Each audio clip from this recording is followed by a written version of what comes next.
I will definitely double check that and send that out to you guys.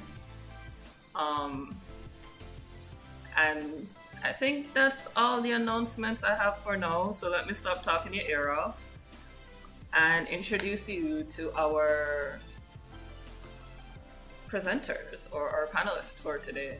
So we have GASHWAYNE Hudson, the creator, writer, the everything for Spectacular Specs. We have Carl Smith, the creator of Children of Rebel Gods. And we have Henry Grandison, the creator of Maroon Black. So guys, tell us about yourselves. Starting with GASHWAYNE. Go. Okay, so as Sharon said, I'm the creator for Spectacular Specs, webtoons, and hopefully soon to be a printed comic book. I've been working on this for about 2 years. Um, Amongst doing comic, I also have a personal page. I have several other social media pages, but mostly they're all art-related pages.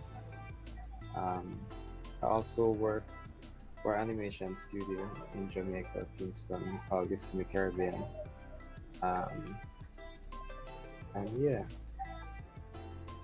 what else should I say? Um,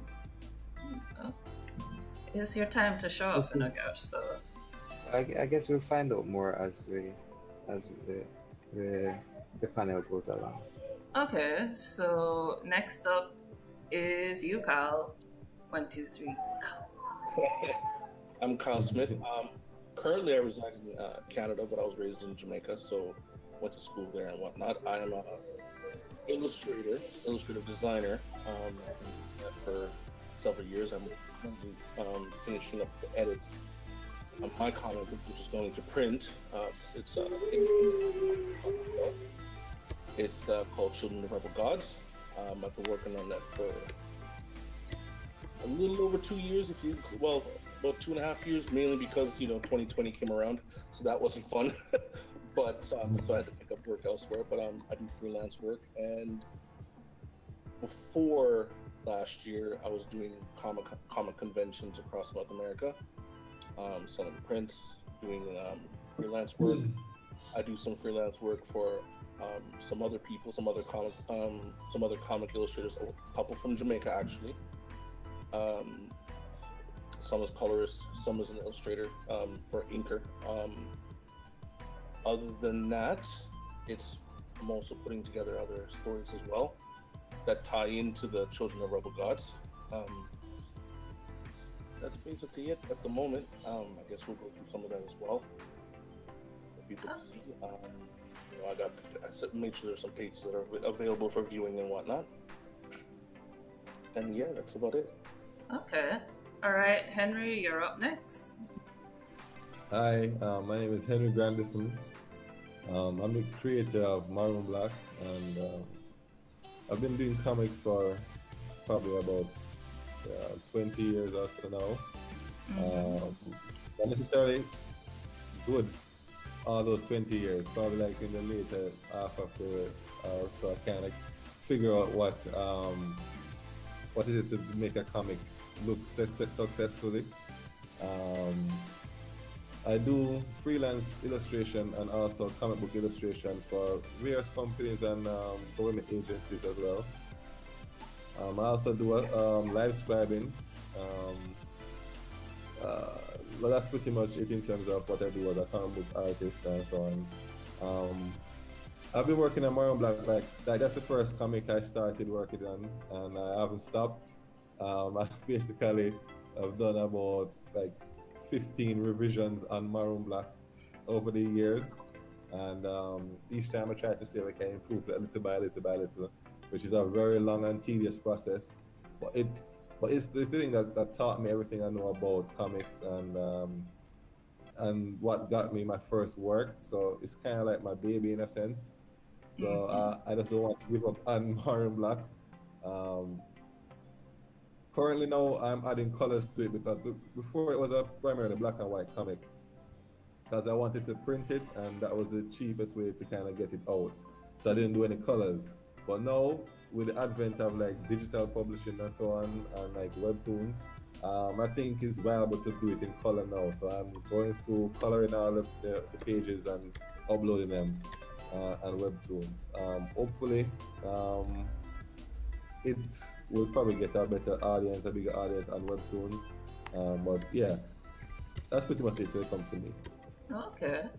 Well, I remember seeing it back when it was black and white, so I'm excited that it's now in color. All right. Yeah.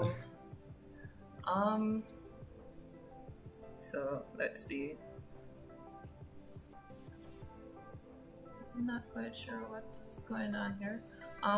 But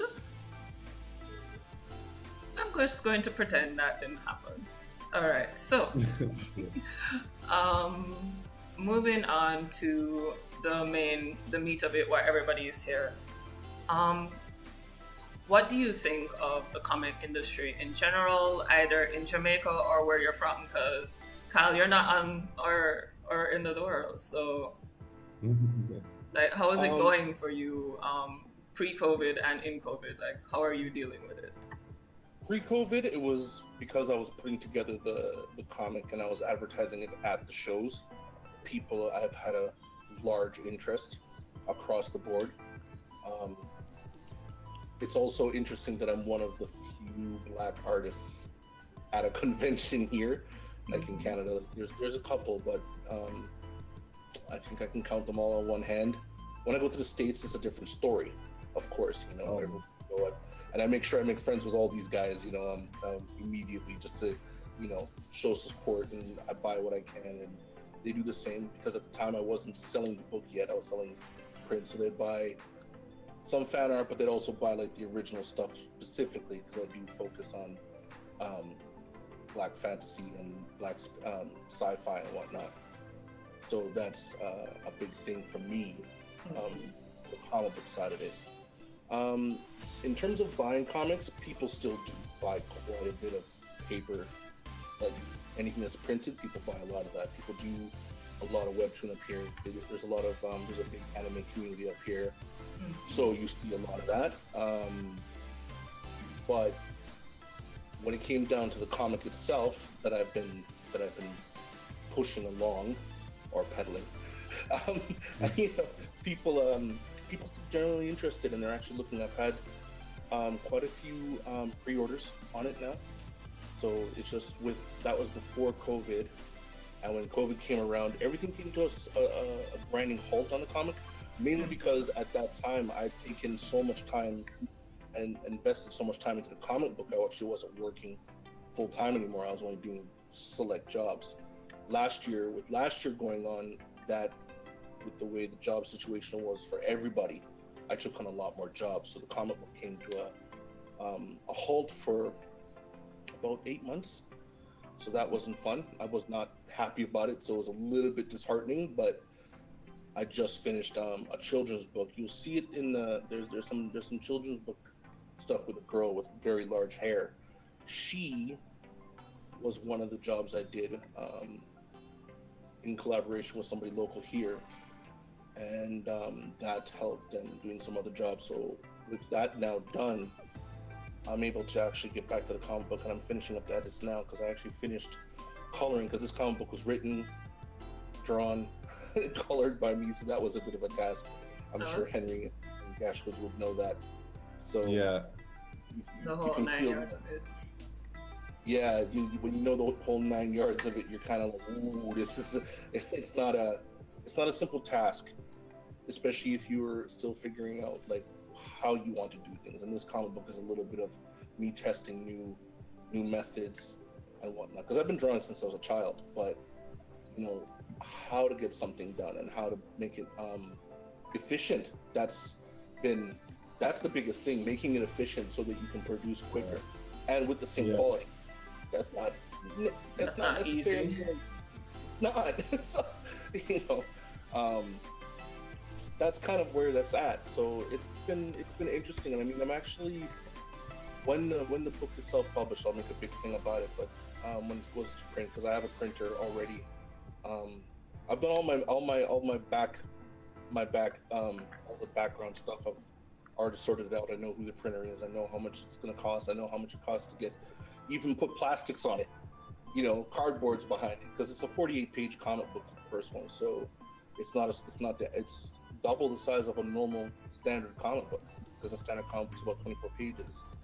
Yeah. So you have to do all your costings and stuff like that. But normally, if you can present it to people, because like my next bit is that there's two comic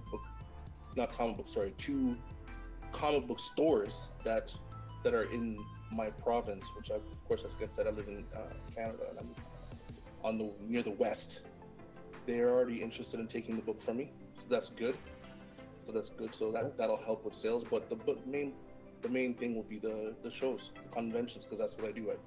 I go to conventions and I sell there. That's how I sell me. I'm not social like I was when I was young, So I'm not very social. And it's not to say that like when I meet people like Henry, and now I'm meeting Gash, but like when you meet people like that, you spend time talking to them more than you talk to everybody else. So the convention is actually where I meet all the fans, and as long as you're out there, people get to see who you are, and then you sell your stuff as best as you can. So that's pretty much it right now. I mean, I don't know what it's like in Jamaica selling a comic book anymore, because I knew when I left Jamaica, when I moved back to Canada, I think a comic book was like $230, something like that. So I don't even know what it's like now. Okay, so that's Gash, Henry. Even you, Kevin, like, what's it like in Jamaica? Because I know Kevin has a published comic, and Henry and Gash are on Webtoon. So, Like the comic book industry in Jamaica is basically non-existent. It's so small, and like trying to publish out here and to live off of publishing out here don't make any sense. But we have small communities who, if you get to see people who have published and their work, and it's just kept within that smaller community. Unfortunately, we don't have as much conventions out here to be able to make that profitable as well. But it's slowly getting there. okay. And for that reason, that's why I decided to go to Webtoons, or launch digitally rather than just try and launch like a physical copy. Okay. Henry, what about you? Yeah, it's the same experience for me as with GASHWAYNE. The industry is still in its infancy. When I started, there weren't a lot of comic book creators, but now I see a lot of them coming out, which I'm really happy about. I've seen a lot of different art styles and different subject matters and so on. So I can see that the pool of talent is growing here. It's just now to create a mechanism where we can make money from it and use it as a viable means to live in Jamaica. I started initially with the idea of doing prints. That's why I was in black and white. And I tried to print some, I sold some. I tried to contact some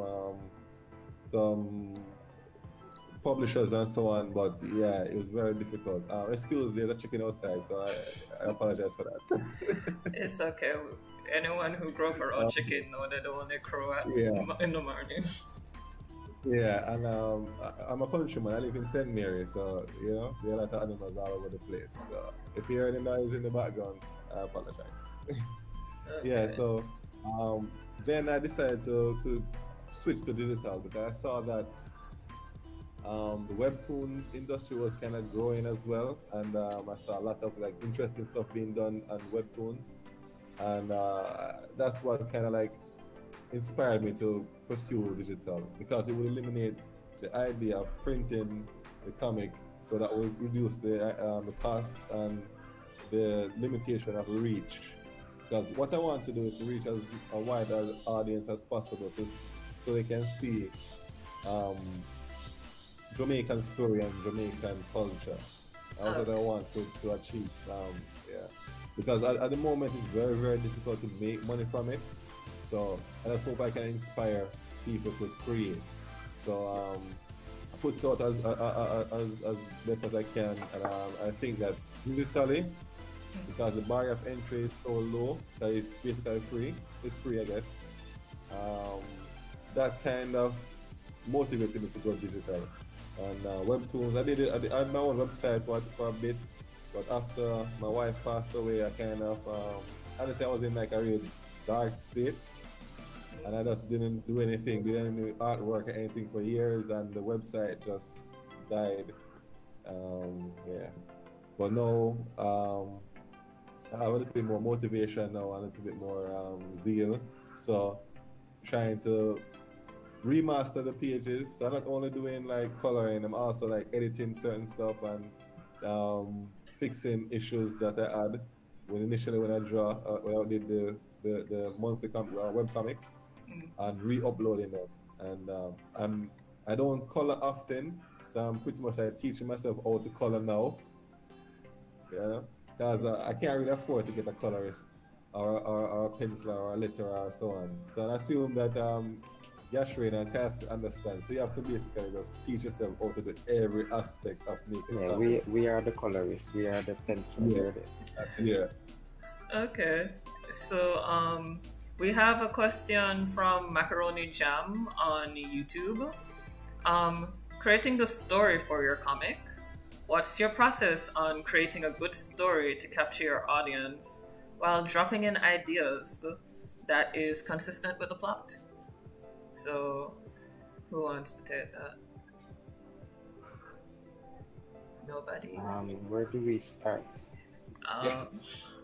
It's a matter of like thinking about where do we even start. I know it's a large thing. Okay.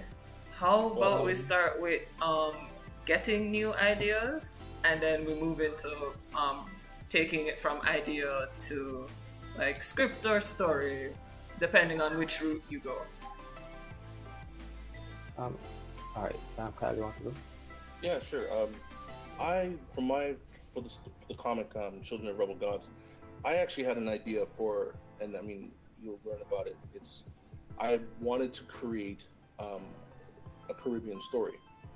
One that's fantastical, but I have a bunch of ideas that don't necessarily. I didn't want to tread too much on Jamaican lore, mainly because whereas I understand and I know quite a bit of the history of it, I didn't know everything about it. But I'm also one of those people that likes to make up things on the fly. So I based my comic book around the island, but the island is not Jamaica itself. It's based off of Jamaica, but it's called the Rebel Isles. That's the name of the island, the country itself. So what I did there was I looked at like little things, like even I think there's a page I showed that might have a lotta in it. So I made sure I put, things that would remind you of, your childhood when you're growing up, because you don't see those old style lottas as much as you used to. Like little things that you find, like the way the concrete walls look and the way people talk. There's a little bit of there's a basic version of patois on there that any reader can read. So I thought about that first, and then I came up with the characters, because the characters after that was a situation of what am I going for? Am I going for an adult? What can he do?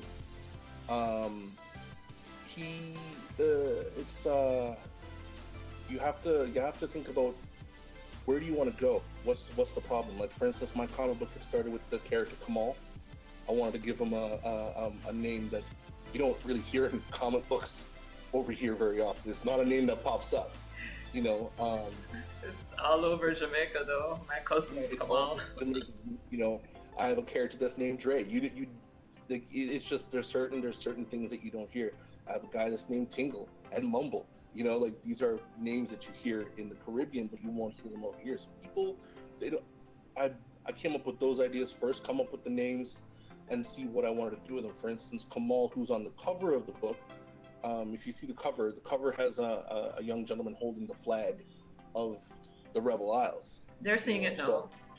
Oh, okay. So the Rebel Isles has its own flag. I came up with the flag to mark the country, like why the flag has 13 swords on it. It's actually for the 13 gods you know, and he's a descendant of that. So like I said, well, if I want to make a descendant of a god, he's a demigod, what's his powers? And then I think about the powers, and I think about what's it like to be a demigod when the rest of your family aren't they're from they're descendants, but you're the only one with the ability.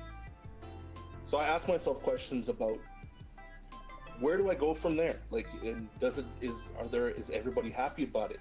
Clearly, if you're the only demigod in the family, you know, if you're in the Caribbean, you know, our family has drama. You know, our families all have drama. All of us. You can't say that none of your family doesn't have drama. Your family ain't that nice. It's not a thing that you want to have. You know, it's not a thing. So when you think about that, what does that entail? So like I kept asking questions. What does that surround? How do people view you? You know, when you're one of these 13 demigods or multiple demigods based off of this family, but usually but I decided to make rules after that. That's part of it as well. Only one child from descendancy each generation gets that ability. You know, so that can cause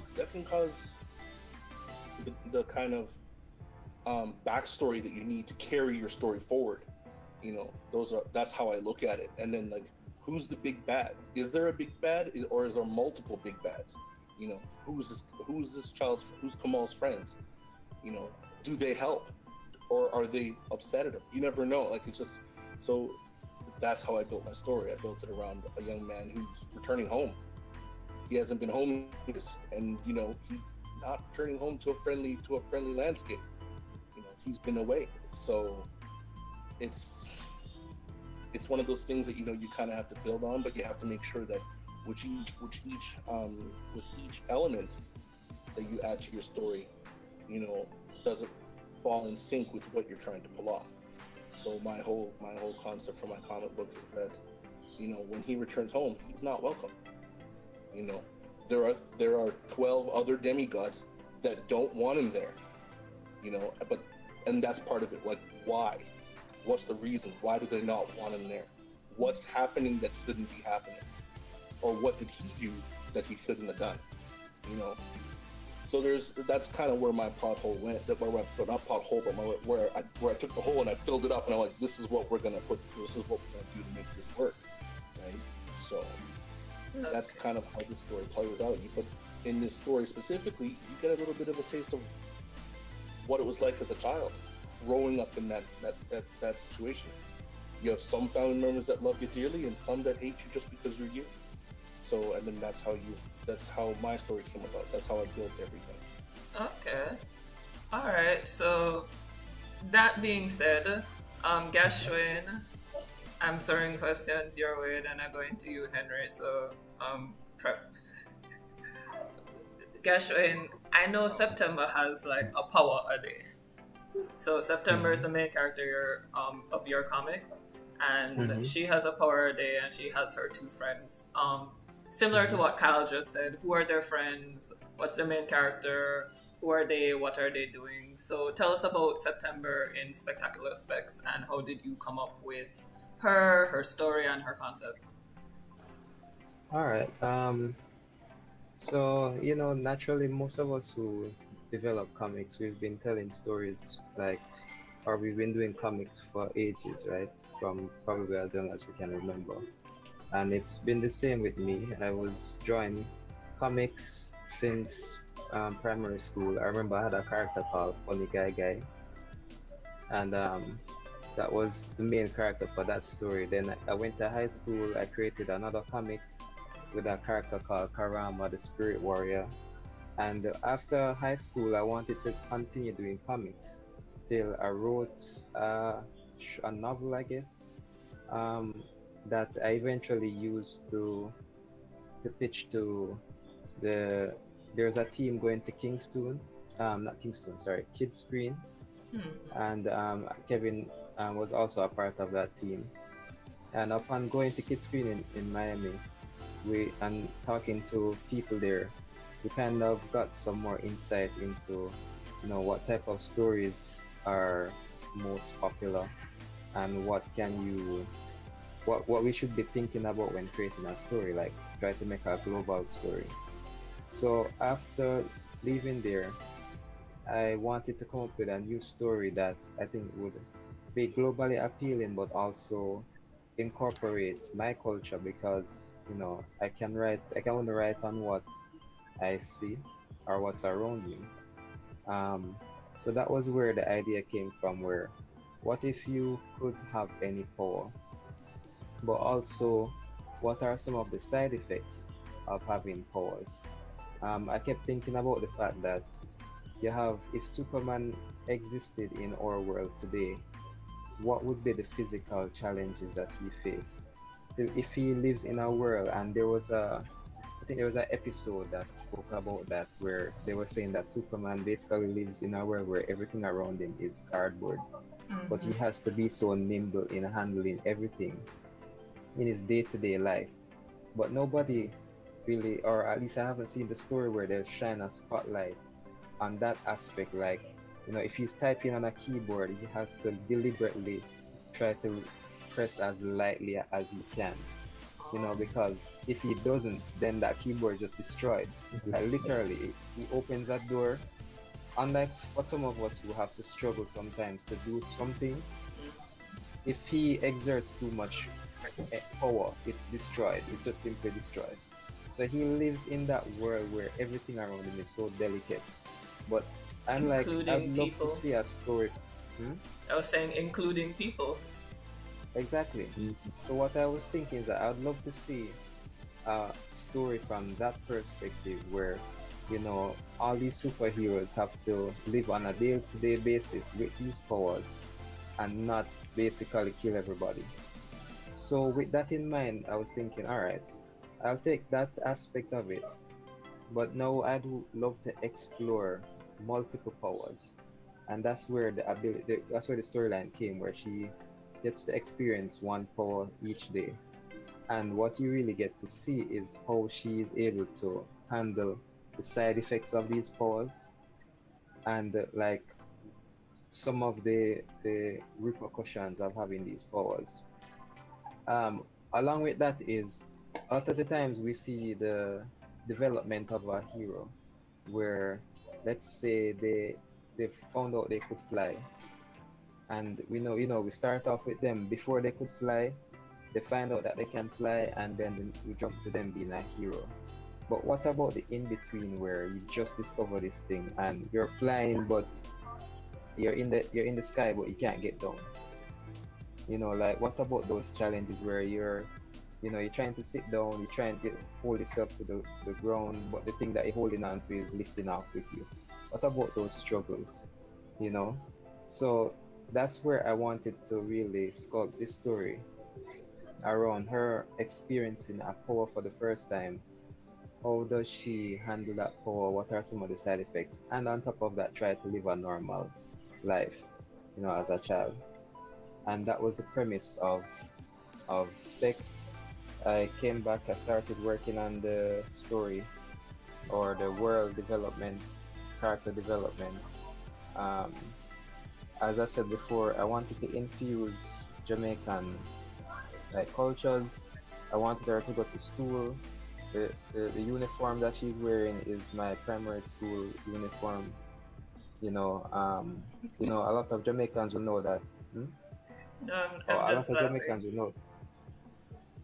What was that? No, I said I'm just laughing because I actually just stopped on the panel with the uniforms for Hmm. Zen and You know, Samantha. yeah. A lot of the boys in Jamaica wear just khaki. Um, so, building that into the story, having friends, I had about, you roughly have about two main friends whenever you go into school, one to two main friends. I wanted to have that, but they also will play like a more significant role as the story goes along. And yeah, like, as it relates to developing the story, to be honest, I have ideas of where it could go, but I don't know where exactly it's going to go. Like, developing this story on a weekly basis is also like a surprise to me, because I I'll write something down, and then as like a new idea comes along, I'm like, yeah, I'm going to do that idea, and I keep molding the story and molding it as I go along. So while I have maybe 2 or 3 episode ideas planned out, nothing is really like set in stone until it's literally published. You know, I try to keep that story design aspect more fluid, I guess, without trying to stick too closely to like, okay, I wrote a 10-page script and I'm going to stick to this 10-page script. I just really jot ideas down in the way that I think that I want the story to go. And as the weeks go along, because a lot of the times you're in the bathroom, you're bathing, that's when your idea hits you. And you're just like, yeah, I should do that. So that's really how I started off and how it's going now.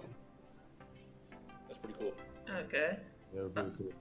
All right, Henry, you're next. Oh, okay. So my approach to like creating a comic and storytelling is initially just start with a what if, because I always ask what if. Because growing up, I used to hear stories about rolling calf, about Three Finger Jack, Anansi, and all that stuff, and Nanny, because I'm from St. Mary, which is close to Portland, so I hear a lot of nanny stories growing up from my father and from my friends. And when they tell those stories, they don't tell it like it's like fiction. It's like real life. Like they see a rolling calf. The rolling calf actually exists, and there's something that people encounter in my community. So the idea started by asking, like, what if rolling calf exists and they were just around, just roaming around Jamaica? What would that society be like? They have stuff like that. What if the story that I heard about Nanny were true? Right. That she has magical powers and that she, can do amazing things, amazing feats. And what if she had descendants? Because I know that Nanny, the real Nanny, didn't have any children. But I said, what if she had some children? What if she had a son or a daughter, and pass that ability on to the daughter and to the son, and then it continue down in the, to this current time. So you have like descendants of Nanny possessing her abilities or some aspects of her powers. And yeah, so that's why I started with Maroon Black. So I said, okay, cool. Yeah. Nanny had a son. The son had a daughter and also a son, which the power skipped that generation, and then it went to the current, which is the main character of Maroon Black, which is Danielle. So he is the current descendant of Nanny, and he inherited all her abilities and so on. And in creating that, I kind of thought about like, what if they actually establish like an organization or aspect of the Maroons to fight against supernatural elements? Because if you have powers, you probably want to use it to kind of benefit your society. So what if they created like a group that fought against like Obia, fought against Rolling Calf, Duppy, and so on, using their knowledge and their inherent abilities? And how would that society, how would that group be carry on forward to the new generation and so on? So that's where I get the basic initial idea for Maroon Black. And at the time, I was really inspired by Afro Samurai. That was the first anime I saw that positioned like a black character, a black lead. It was really cool and really like badass. I don't know if I can say that, sorry. But it was really cool. Don't worry, we're not marked for kids. Okay, cool. So it's really cool. And the fact that he's black or is of African descent wasn't necessarily the main focus of the person. It was just him being this really interesting and unique character. And the blackness was just like a part of it. Because yeah, obviously people can be black, people can be white, people can be any race. you know, that doesn't have to be the main focus of the story about the race. And that opened my eyes to the idea that, yeah, I can kind of position or create stories about people of color or people from my background and focus on other aspects of their life and not necessarily struggle or the issues of being a black person or a dark people, which is very valid and very important. I don't think, I'm not discouraging that or saying that that's not something that someone should explore. It's just, I didn't want that to be a thing. I want you to look at a black character or a Jamaican or African character and see them as just a character, as someone, as an individual with their own issues, their own kind of struggles, unique to their circumstance, and just living. And yeah, that inspiration kind of led to like the fact that Daniel had a giant afro. When I just started drawing, the afro was a lot bigger. And I kind of like no, I have pictures of that time. I do. Oh, cool. Yes, I do. I know where they are. Okay, cool.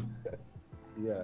So, and the afro was just a homage to Afro Samurai, because it really like opened my eyes to creating, like, you know, not limiting yourself as to what a character can be and do. And yeah, that was pretty much the main story. And in terms of creating the story or writing the story, I have like an outline in my brain as to the beginning and the end of it. That's what I can do. I think like when it starts and how I want it to end. And then writing the story just kind of filling in the middle part. Like getting everything to the part where I want. That's how I create the story. And the dialogues and the writing and stuff was done by my wife. Because I started doing it at first by myself, you know, and it sucked. It was really horrible. And then I gave my wife and I said, all right, you can help me because she's a writer. So just help me. Just help me with this story. And she said, all right, cool. She came on and then she helped me like organize certain stuff, like, you know, adding plot, structure, and so on to it. And yeah, that kind of helped the story kind of grow. Yeah, I remember meeting her. She's very passionate, and she would just tell you everything about the story, and she had like the pins and everything. Yeah, man. She like it, yeah. Yeah, so it was great working with her because she can understand my method, which is that I have the outline, so I have the beginning and the middle, I mean the end, and then I go to her and say, all right, Raquel, so this is what's happening here, and this is how I want it to end. And she just helped me to figure out the in-between part and give it words. I just have the visuals. Because I think in terms of like the visual, not necessarily what the people say, but what's happening, how it looks. That's how my mind kind of works when it comes to storytelling. That's why I kind of need like a writer to help me. I don't know if that answered the question. Trust me, guys, you've more than answered the question.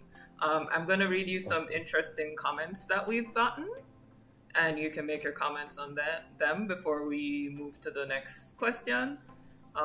We had someone said, these niche industries struggle here because Jamaicans don't like to pay for anything or to support these industries. So if you have any comments you want to make there. There's also from Jojo Mac. Another cool local artist is Michael Bell. Underwater Chasm, love that. And these comics are so creative and shows the talents of our Jamaicans. So guys, compliments for you. Okay. The next question is from Esports. They want to get in touch with you for Cage 2021. They want to know how they can do that. And also they'd like to know, how do they support you? How do we support you as artists? What can we do for you?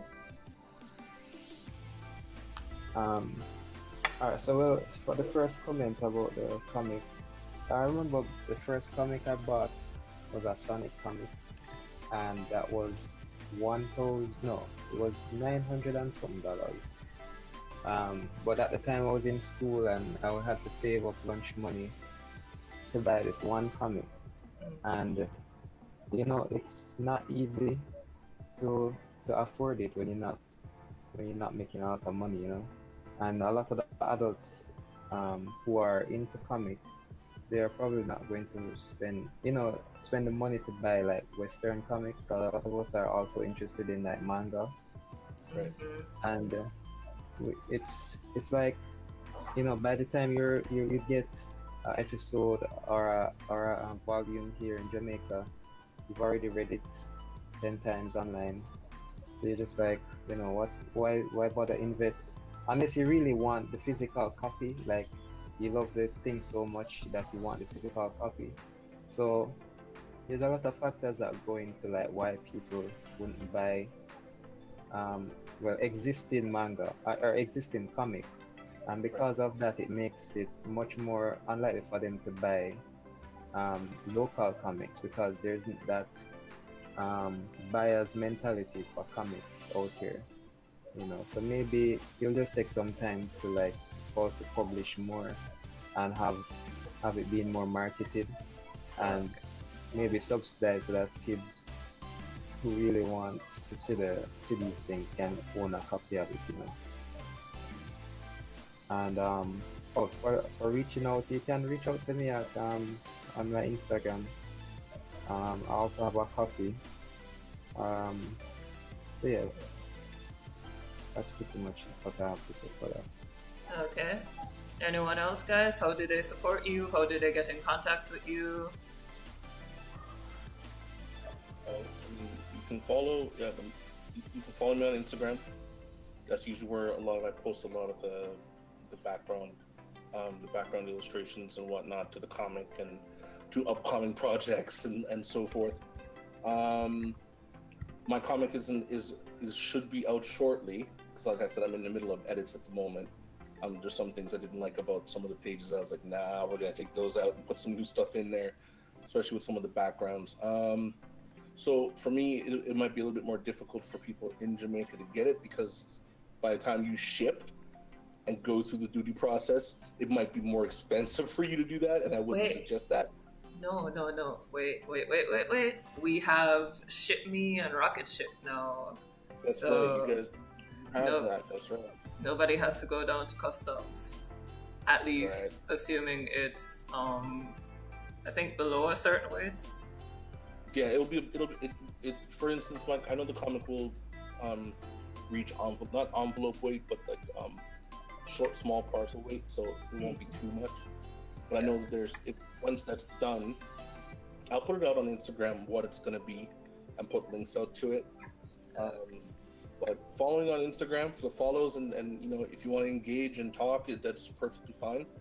You can always hit me up there, so that helps. That helps in the best way possible. Okay. All right, Henry, you. Yeah, but what you can do is definitely go on my Instagram as well, and you can like and comment and share as well, and definitely give me feedback and so on, because I'm always up for that. Like I like to hear people telling me like how I can like improve what they like about the story and what they think the direction can be, because I like to engage with people as well on that platform. And read the webcomic and webtoons is Maroon Black. You can just type in Maroon Black one word on webtoons, and you should see it.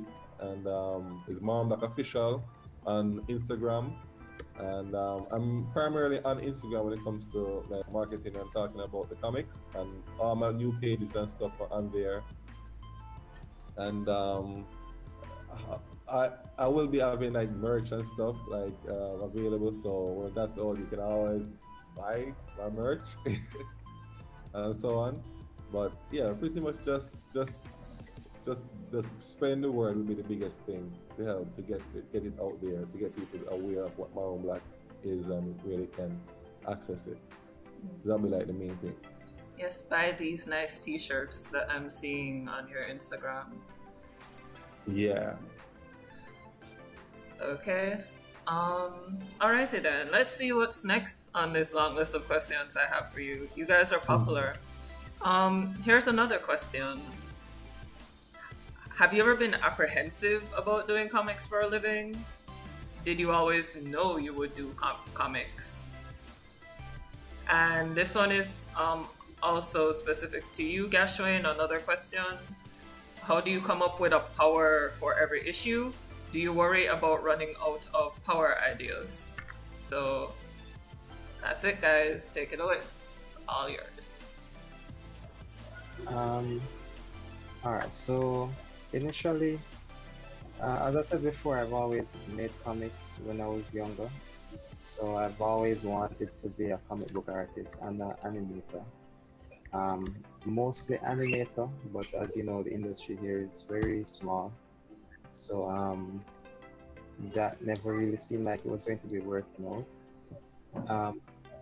But you know, when I started off at this in the Caribbean, I started off working on a comic that was called League of the Maroons, and I was just working there, try and see if we could get this comic out, up and out, and I guess that kind of helped me to keep my motivation and to just keep, you know, developing my own, or try to develop my own thing.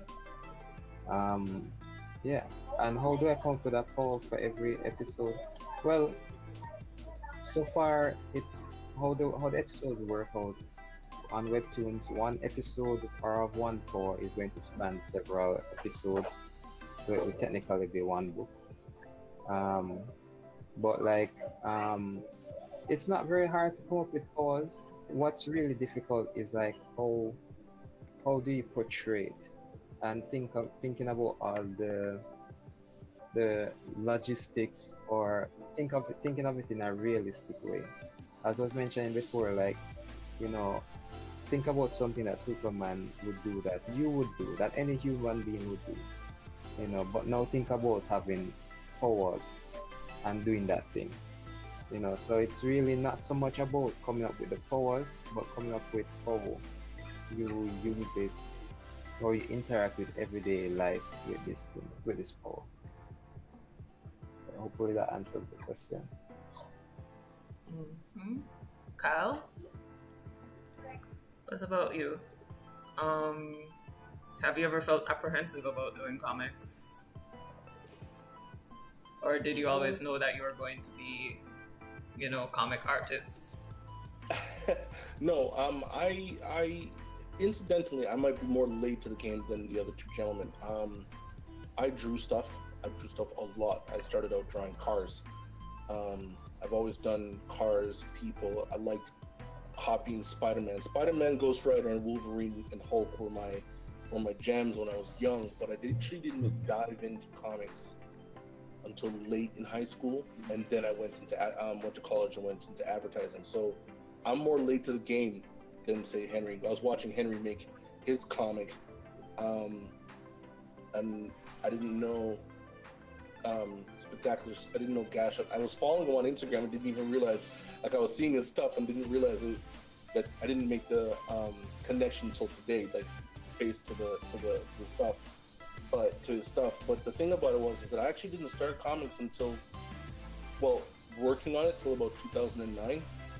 I actually got sick. I wasn't feeling too good, and went to the doctor, got it figured out, and I didn't realize what was going on, and then I was kind of drained at work, and I went to my first comic convention in 2009 as well, 2010.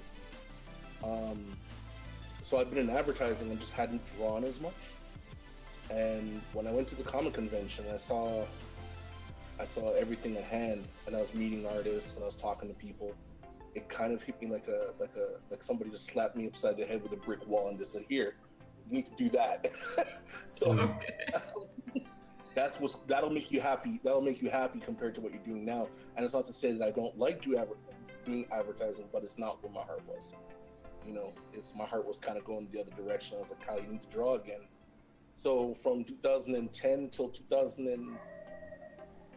13, I literally just sat there drawing, like just drawing everything, backgrounds. Like I can't tell you how many trees I've drawn to get to the point of wanting to. I know it seems weird, but like I sat there, like I have a drawing book somewhere with at least 30 pages of just different types of trees, and it's just I was just bringing back what I like doing.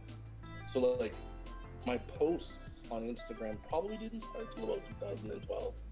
Like started to ramp up as fast as I could, and so when I had the chance to leave advertising full time and went into freelance, which was 2016. So like, there's a picture I shared, that I shared that had my first comic book convention table. That was the end of 2016. So I went from having no drawings and a comic book idea and some ideas for comic books to having 10 illustrations at a table for my first one. That was it at a comic convention. That's all I had. And the first show wasn't, because nobody knew me, and I was just like this oddity amongst everybody else. Like there's this one black guy in the middle of like 50,000 patrons of people, and you got several hundred other people selling their stuff, and everybody's like, who's that dude? I don't know his stuff. I don't know who you are. And they just kept walking, so that was fine. But incidentally, I took those 10 illustrations. I made it 12. I added two more, and I went to Seattle to the Seattle show, Emerald City Comic Con, and it was the opposite. Everybody goes, no, I don't know you. Who are you? Tell me all about you. And then when I saw how they treated the artists, and I recommend, like, if you ever have the chance to go to a comic convention, be strategic in where you go. That's always helps. But that show made me feel like there's something I can push, I can pull, I can do whatever I want to do. And then I went back and I said, well, you know what? I've had these comic book ideas for a while. I'm gonna do it. And that's actually how it came about. So 2017 actually, that was when it started ramping up immediately, like just working and coming up with the ideas and whatnot. So I didn't know. I actually didn't know that that's what I'd want to do. And then by 2017, after the third show I had done, second or third show, I was all in. I was completely all in. I still do freelance work, but there isn't a day I don't think about finishing the comic book and writing new stuff and then doing. So that's just, since then, 4 years ago, like it's just been go, and that's just how it's been for me ever since. And people are interested, so I think that helps when people look at you and say, I love your stuff, and I want to follow it, I want to buy it, or like, tell me what you're doing next. Like, they want to see what's going on, so that really helps. That really does help. So I'm late. I'm actually much later to the game than the other two gentlemen. I'm just I'm just pushing as hard as I can to keep going. So okay. Yeah. I think better late than never, right? Hey. Yeah. It's in the doing, man. It's in the doing. Yeah, that's true. For me, the question is, got me into comics. Have you ever felt apprehensive about doing comics for a living, or did you always know that you were going to do comics? I actually never knew I was going to do comics until probably like late down, because initially what got me to start drawing and like art was a comic. It was a Superman comic that I saw when I was about 6, and I started to draw at that time. But I didn't have the idea of being a comic book creator or comic artist. I just liked the idea of drawing and creating stuff. And I did that for years. And I used to do a lot of life drawing and figure drawing and stuff like that. I just drew everything that I could. I was obsessed with drawing. And I used to tell stories a lot to my brother. Like, we used to spend a lot of time together, chill. And in our spare time, we just made up stories. So I'll make up stories and we just talk. And like I'll make up one and say to him, and then he would do the same thing. I would do that for like hours and hours and hours, just make up random stories. And we do that for years and stuff. And it wasn't until I went to college that I actually made the connection that I could tell story and draw, and that would be a comic, you know? That would be the thing that I enjoy the most, is People. telling stories to my little brother and drawing. So I said, oh, cool, that's a comic. Even though I knew that comic existed and I knew that that was a thing. Um, and the thing that kind of got me to make the connection was one of my friends at, at Endermanley, Catherine Wheeler. She used to make comics. And the first person I saw that made comics. And Nagash Davison. I don't know if you know Nagash. Yep. Yeah. But those guys at Enderman used to make comics and stuff. Cash was in my ear. Nagash was ahead of me. And, I said, oh, those guys are doing some really cool stuff, you know? So I thought that, all right, cool, I'm going to give it a try. And I started to make my stuff. And at the time, they were really, really bad. But I kept doing it because it was really fun. And I think that's the main reason why I still do comics, is because I enjoy it so much. That it's very difficult. It's a lot of hard work, and there's a lot of like criticism and so on, and pushback.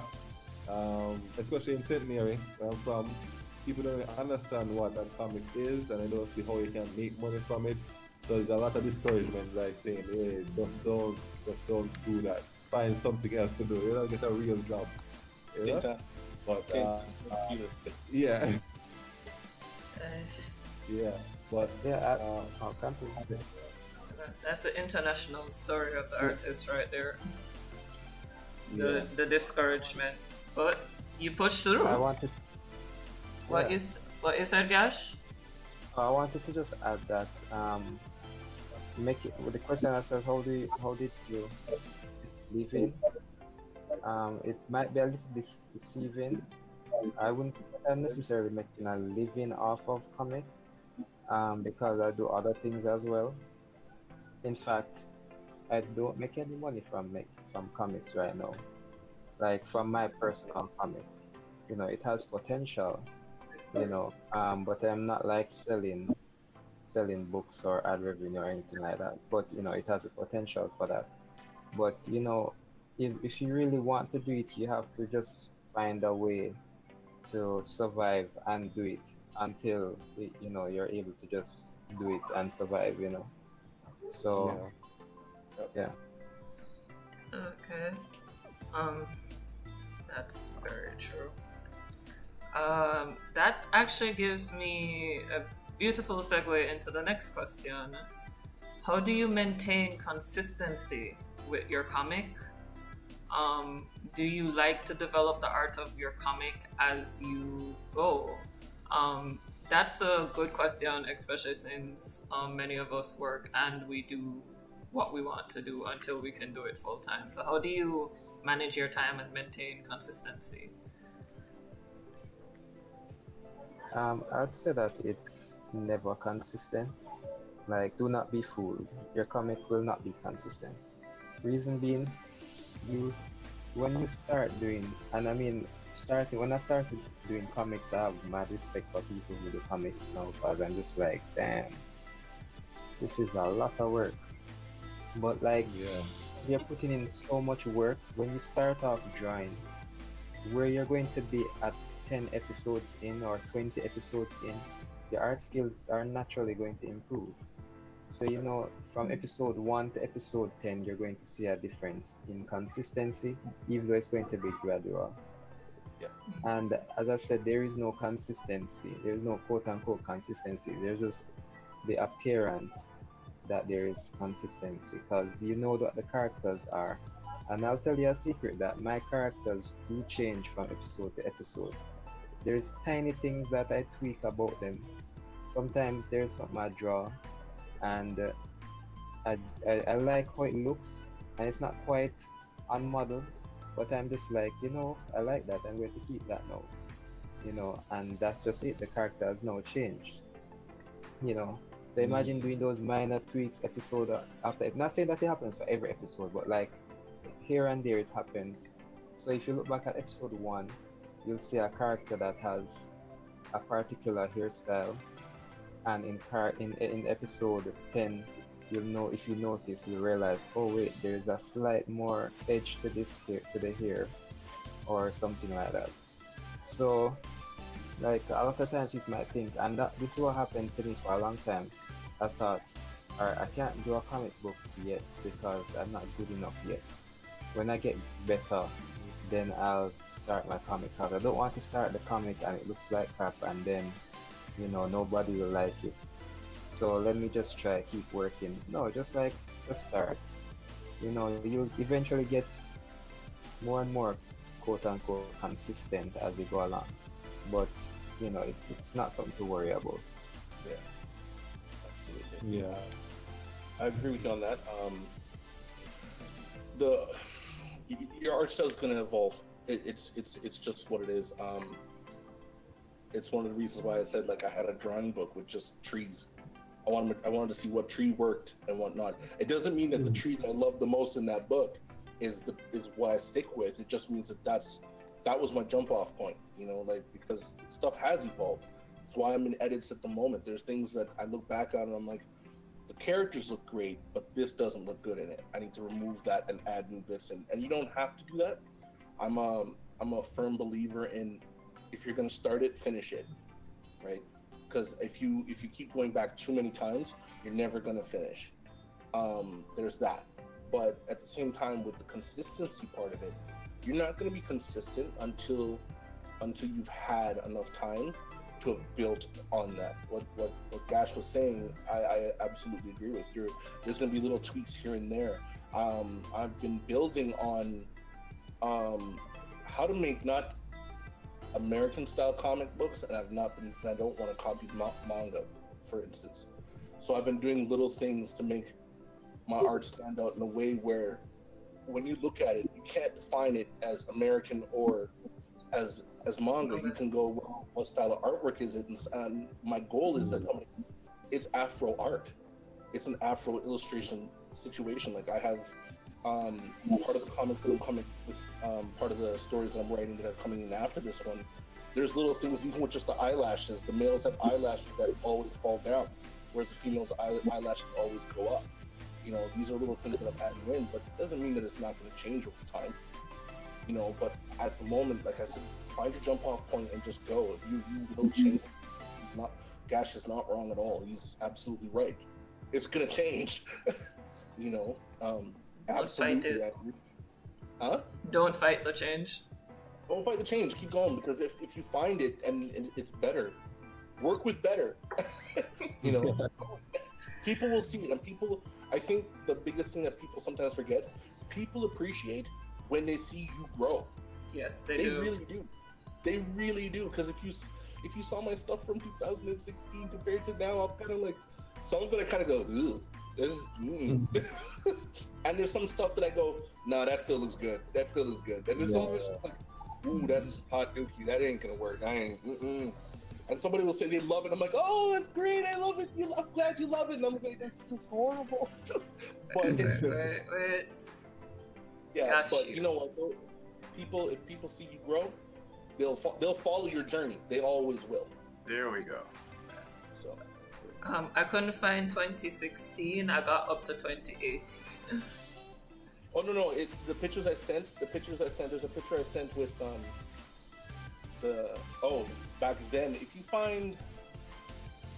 go down further, I think you'll see one. That one's not bad. If you see one with I don't know if you go Ghost in the Shell or something like that. If you see one Ghost in the Shell. Okay. I see TMNT scrolling down. But guys, you can look at it now. You can see the growth. Don't fight the change. Yeah, absolutely. I can't seem to. Can you hear me? I can hear you. Yes. Hello. Oh, Yeah, we're hearing you, Alex. Yeah, we're hearing you. Good. I'm Okay. trying to type in the chat and it's not letting me, so I'm not sure what that's about. Okay, ladies and gentlemen, I present to you Alex Simmons. Thanks for joining us, Alex. Hello, Alex.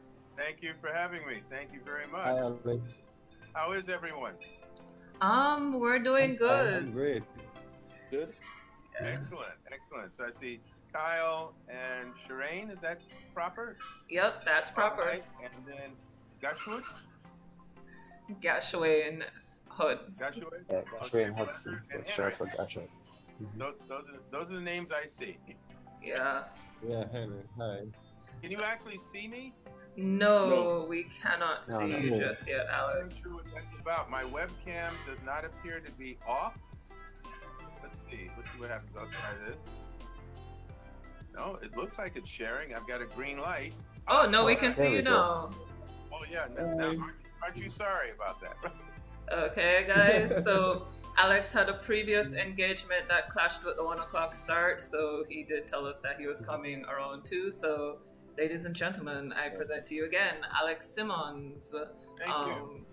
Just a quick introduction, sorry to cut you guys on your conversation. Alex Simmons is an award-winning writer. He makes his own comic, Blackjack, but he has also written for DC's Batman. I believe it's Orpheus Rising, if I remember the title correctly. That's it. Yep. You're right. He's also done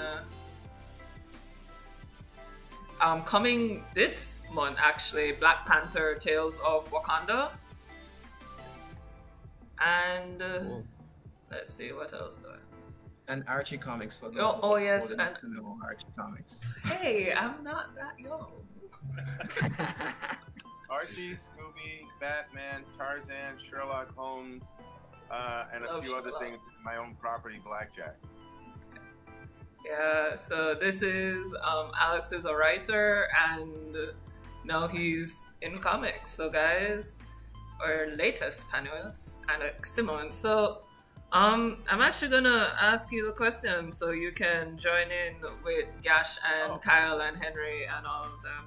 The question we're on right now is how do you maintain consistency in your comic? Sorry. It's okay. Yes, how do you maintain consistency with your comic, or do you like to develop the art of your comic as you go? I think that sort of depends on the project. Consistency in my comic, you mean consistency within a story? You know, there's one series of techniques I do for that. If you mean consistency in a series, that depends on the series. But I mean, for instance, in a series like when I wrote Scooby for DC, or you write Archie, those are characters that have been established in certain ways. But as a writer, you're brought in to create new situations or to look at traditional situations in a different light.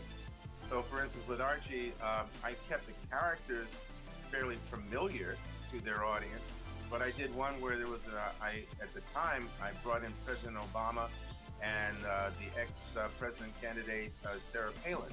And I brought them into a story where the kids meet them, and the situation around that was unique. So the characters are consistent in their behavior. They function the way you expect them to, but this is a new situation. And now the question is, how do they deal with that? And what do you learn about them that way? So they're not unfamiliar, but you're learning some new things about these people. With a series like Blackjack, my own series, I always try with any of my stories, I establish a character bio. So I write down what I know about the character, and I spend some time doing that. I ask a lot of questions about that. And so when I start writing even the very first story, I have some sense of who that character is, where he or she comes from, their origin, the type of personality they have, likes, dislikes, relationships, things like that, because it helps inform me how they're going to function in the story. Over a time period of stories, like regular human beings, the character grows. And so there's certain personality traits that you'll say, oh yeah, that's right, he or she is always like this and this, but then we see them develop.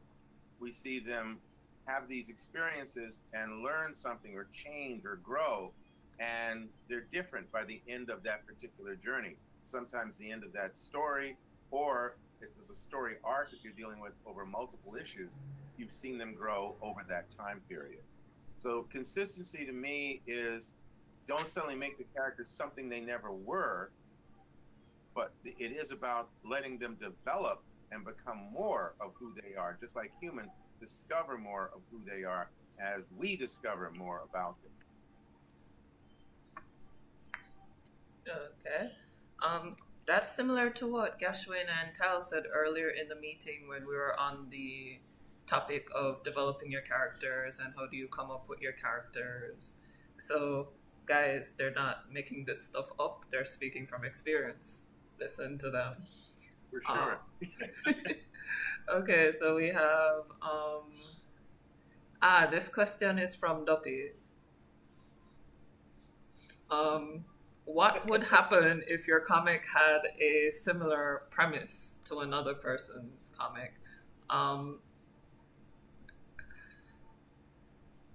mean, does it matter who jumps on that one?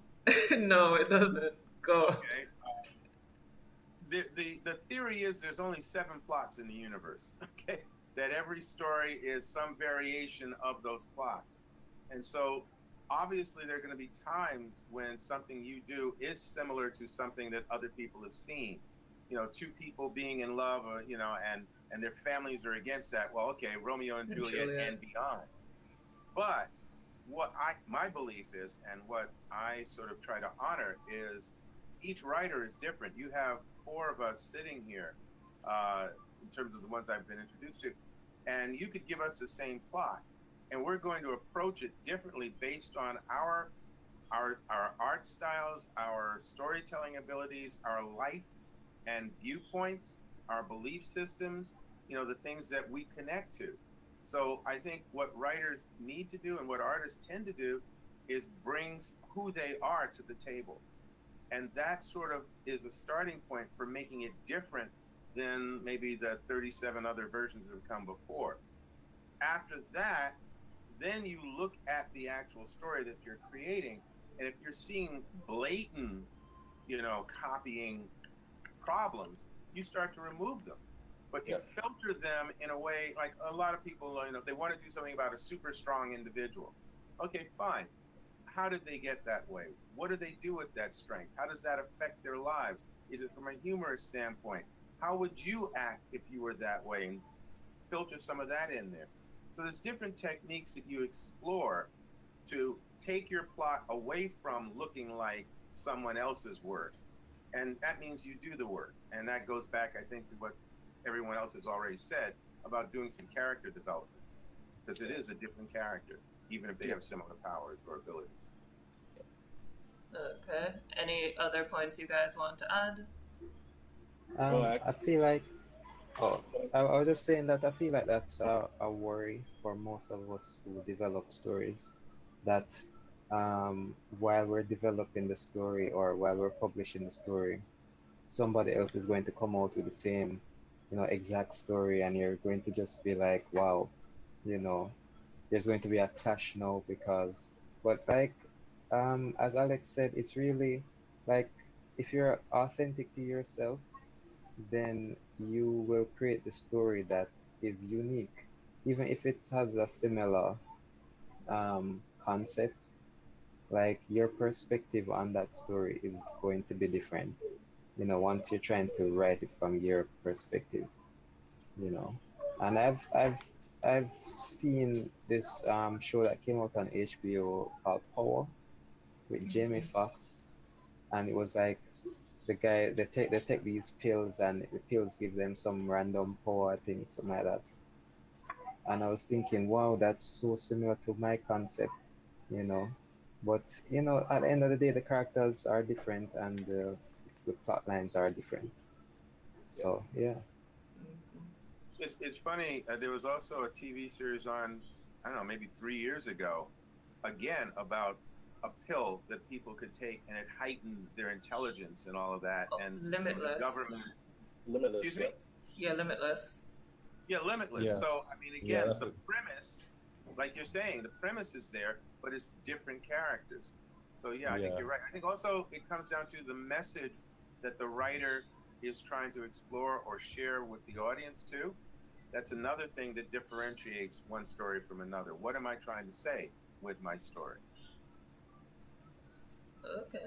Yeah, and as I said, art isn't created in a vacuum. So everything that is being created now is something that you've seen before, heard before, that you just mash together and tell it from your perspective. Yeah. So, Yeah. what I'm getting from all of you, correct me if I'm wrong, is your experience is what's going to make your story original. Yeah. As long as Very you're much. putting yourself into it, it's going to come out as original. And if you see any issues where you think it brushes just a teeny tiny bit too close to somebody else's, then Yeah. fix it. Yeah. Good work. Okay, so Duppy's question answered. We actually have a question from our audience here in um, any meeting. There we go. Those are the words I'm looking for. From Yusuf Ali. So I'm going to ask if you can unmute Yusuf for me, Kevin, and let him ask his question. So, let's see. Hello, hello. Hello, Yusuf. Hi. Hello, hi. Yes, hi. How you doing? I was just being privately mentioned just now to someone else, but yeah. So the question that I have is, I don't know if it had shown up on the screen when I typed, but I did pose the question to everyone, and that had to do with what would be the ideal scenario for your art form to thrive in. That was one the question, and the second one would have been. Um, would you have a preference to remain in Jamaica and work remotely, or to immigrate overseas and pursue your animation career? So Um, those are my two questions for the time being. Substitute animation with writer and comic artist. I think Gashwayne and I are the only two animators here right now. I'm not sure. Kyle, Henry, Yeah, Alex I are think so, maybe. okay. No, I've written scripts for animation, but I'm not an animator. But I'm also not in Jamaica, so that's why I was keeping quiet. Okay. You're not the only one. Kyle is over there in Canada freezing Yeah, I'm in right now. Canada. If you don't mind me stepping in for a second, I'm actually of the mind that if I had the chance to being from Jamaica, being raised in Jamaica, I was born in Canada actually, but I was raised in Jamaica. So my lifelong lessons come from Jamaica. But I left because the economy was when I left, the economy took a massive dive at one point in the early 2000s. If I was able to make comics and do that remote from Jamaica now and be successful at it, I would absolutely move back to Jamaica. And most people usually want to move away. I want to move back. So I miss Jamaica. I miss Jamaica in that sense because I love the way you live in Jamaica, not the life you can have. But if I could take what if I were to get that type of success in a sense that I could live and make money from abroad and live in Jamaica, I would do it in a heartbeat. But for the other part of it, if you'd move away, I moved away, but I want to move back. So my answer is a little bit different than what most people would probably expect. I'm on that train too. I was in New York for 4 to 5 years. I came back. It's warm down here. The people are nice and they like you. Gashwayne, Henry, Alex. So for me, can you hear me? Yes, we can hear you. Okay, cool. Yes, I can. So, yeah, for me, I'll answer the second question first. I definitely would prefer to remain in Jamaica and work. It's my home. I love it here. I've traveled before. I've been in the States, but I still just have this love and this longing to be here. So I'll prefer to work in Jamaica and make money.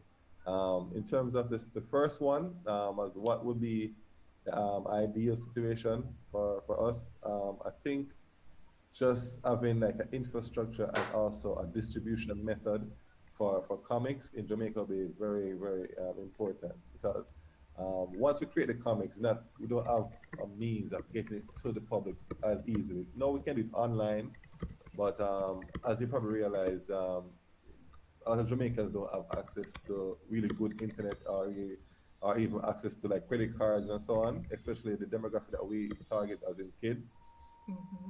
So it'll be a small section of the country that will be able to access like buying comics online or so on. So free comics is okay, yeah, but if you want to like make money from it, we definitely need to have like partnerships with stores, with bookstores and probably convenience stores and so on, that we could like have our comics being placed where people can purchase it and so on. But that would be what I think would help for me to thrive in Jamaica, to create comics. But online is a great thing, and I think that's the direction of the industry, going more digitally. So definitely that would be where we should lean towards. But until we have that capacity in Jamaica, it's not really a realistic thing for us. Okay. Gashwayne, Alex, who All wants to right. jump So in? from my perspective, which is from someone who's been living in Jamaica all my life and I've been overseas once, I'll say that for people like us, we usually see the other grass green on the other side, and would think that would be preferable to move to another country. I mean, for the longest while, I've always wanted to, work in a animation studio, which I'm doing now, but I've also wanted to work in, one of those big animation studios that do like a feature film or a series. And I see, those are in other countries. On the other side as well, financially, you make more money overseas, US dollars or Canadian dollars. So for the longest while, I've been wanting to like really do that, work overseas. However, with the advent of the corona and what we've been seeing happening, a lot of people are now opting to work from home. The other way to view this is that you could potentially make foreign money in Jamaica, and Yeah. that would be make you'd be working like 150 times the amount that you'd be getting over there, you know. So it's it's a very it's conflicting for me because at the same time there's opportunities overseas, like going to cons, you know, Oh um, yeah. publishers, bookstores, a larger audience um, that you'd have access to that you don't have out here. So, I mean, to this day, I still think about it like, should I be trying to go overseas or should I just stay here? And there's a trade-off. There's definitely going to be a trade-off. So it's, I guess, up to each individual. Yeah. For the question of what what would be the ideal scenario, I'm thinking that you're talking about like what form I would want my story to live in. And from that perspective, I would say animation. I love for my story to be like a serialized show on TV that's being distributed worldwide. Um, I started off trying to make a sizzle reel or sizzle what do you call it, video for the show. Yeah, sizzle trailer, but it was taking too long to do by myself, and I wanted to try and get an audience. So that's if I could pitch it to like a Cartoon Network or Disney or somebody to develop this more, then they would see that it has a following, and they would see that people are interested. But trying to do that animated form was taking too long, so I decided to pivot to a comic and putting it online and having an Instagram to promote it to try and get it up there. So ultimately, I'd love for it to be, serialized into an animated show where I can make more money by, selling merch and all of those stuff.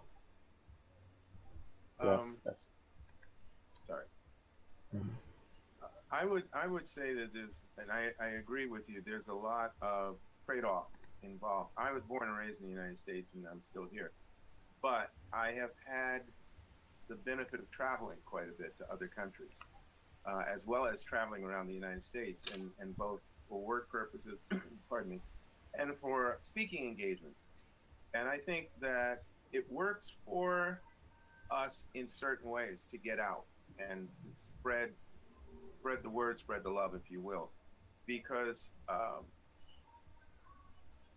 won't speak for or about the experience in Jamaica because I have not the kind of exposure to it that you have, but I know that a lot of comics by people of color in the United States, in Africa, and I've heard in Jamaica, been there to speak at one point, marginalized. You know, it's kept in a small, compressed scenario. There's a lot of people who are starting to discover things because a big blow-up film like The Black Panther or something like that. But there's all these little gems, these little great stories, these little cartoons, animation things that people don't know about. And that's because we're in this little pool here and there around the globe. And I think that it is necessary for us to get out into the world and be seen as a part of the world. And I think that some of us are uncomfortable with that simply because, you know, we're not gregarious people, not as a people, but I mean, some people are not. You know, they're more quiet and introspective, and that's fine. But I think those who are comfortable getting out there, whether it's to go to Comic-Cons like you mentioned, or to work in another environment, another city, another location, and spread the news about the skill level, the creative ability, the power that's out there, the appeal of some of the material that's been buried or hidden or kept quiet, I think is necessary. I think is healthy on a larger scale. And so I'm very much about that in a lot of ways. I'm very much about as many of us as can get out there and knock on those doors and let the world know, hey, we're here, we're just as talented, we've got some great material that some of you not being black or not being of color will enjoy, have enjoyed, have built your empires on.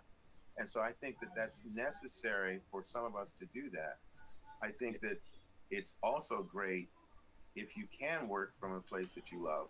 You know, again, if you're happy wherever it is you're born and raised or living, and you're content with that, because peace is something that escapes many of us from time to time too. And it would be nice to be able to make a good living in a place that you love. Absolutely a great dream. So I think it's a little bit of both. Yeah. And I think some of us will get out there and continue to do that. You know, there's a brother who's started an animation house in Japan, you know, and it's doing reasonably well right now. We can do that, you know, so why not? Those who can should. Those who don't want to, don't. That's cool.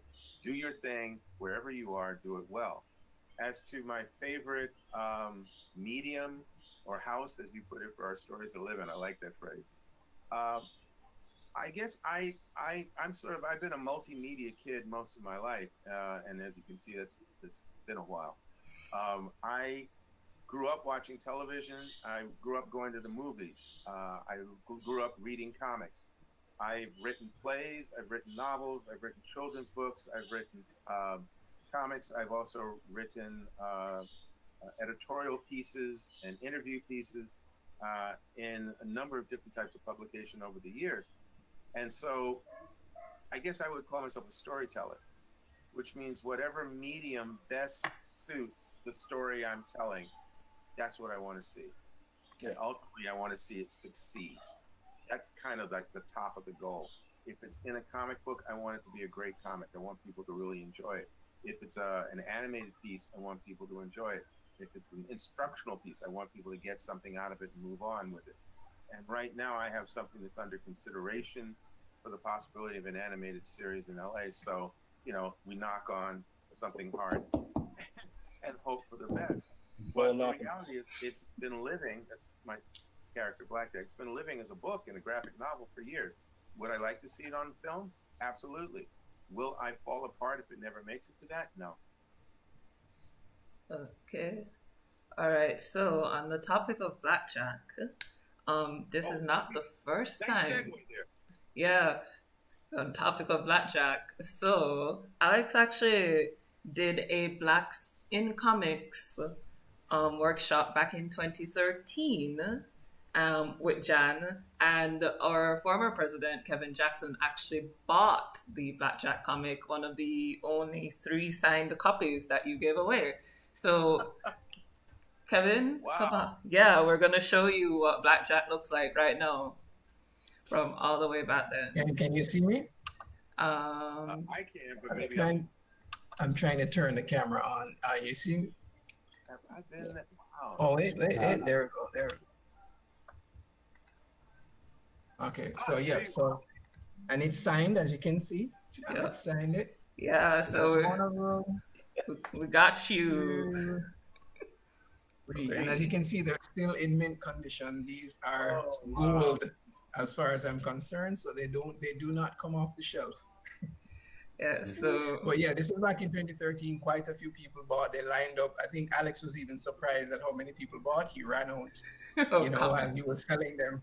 So Yeah, yeah, it did throw me, and we thank you. we for want to see. remembering, You know, Yeah, man, we wow. want to see that movie. We want to see that movie. Believe me. I would have loved to have seen Wesley Snipes. He's getting a bit old now, but maybe he could still do it. I don't know. Hey, whoever it is, we also did. Not to make this a blackjack thing, but I also did a series, and this talks again about medium. I started out doing it as a comic and a graphic novel, and then moved into doing short stories too.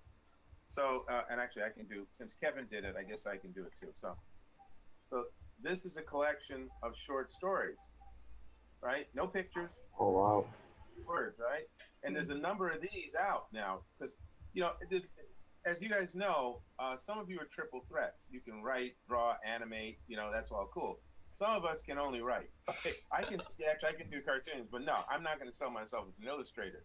So, it's like trying to hook up with an illustrator and get that going. Sometimes it's a bit of a challenge, especially if there's better money for them to make elsewhere.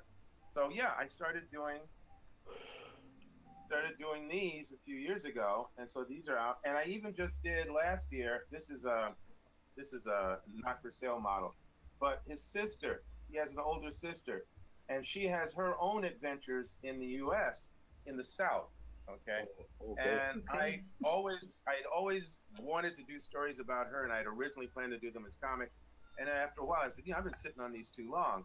So a year ago, I started doing that. So we are in a position to create our material and get it out. And I think it was Henry who was talking about, the web, the different ways to use it, and whether it's digital comics or like mine goes through Amazon and some other ways you can sell it from your website. There's different ways. So I think we should just really start to look at not only what it takes to create our stories and tell our stories and get those illustrations or animation pieces done, but what does it take to promote them? What does it take to work out distribution plans? What does it take to build an audience to a point of where you can sustain yourself? You can make a living from actually a small fanatical fan base.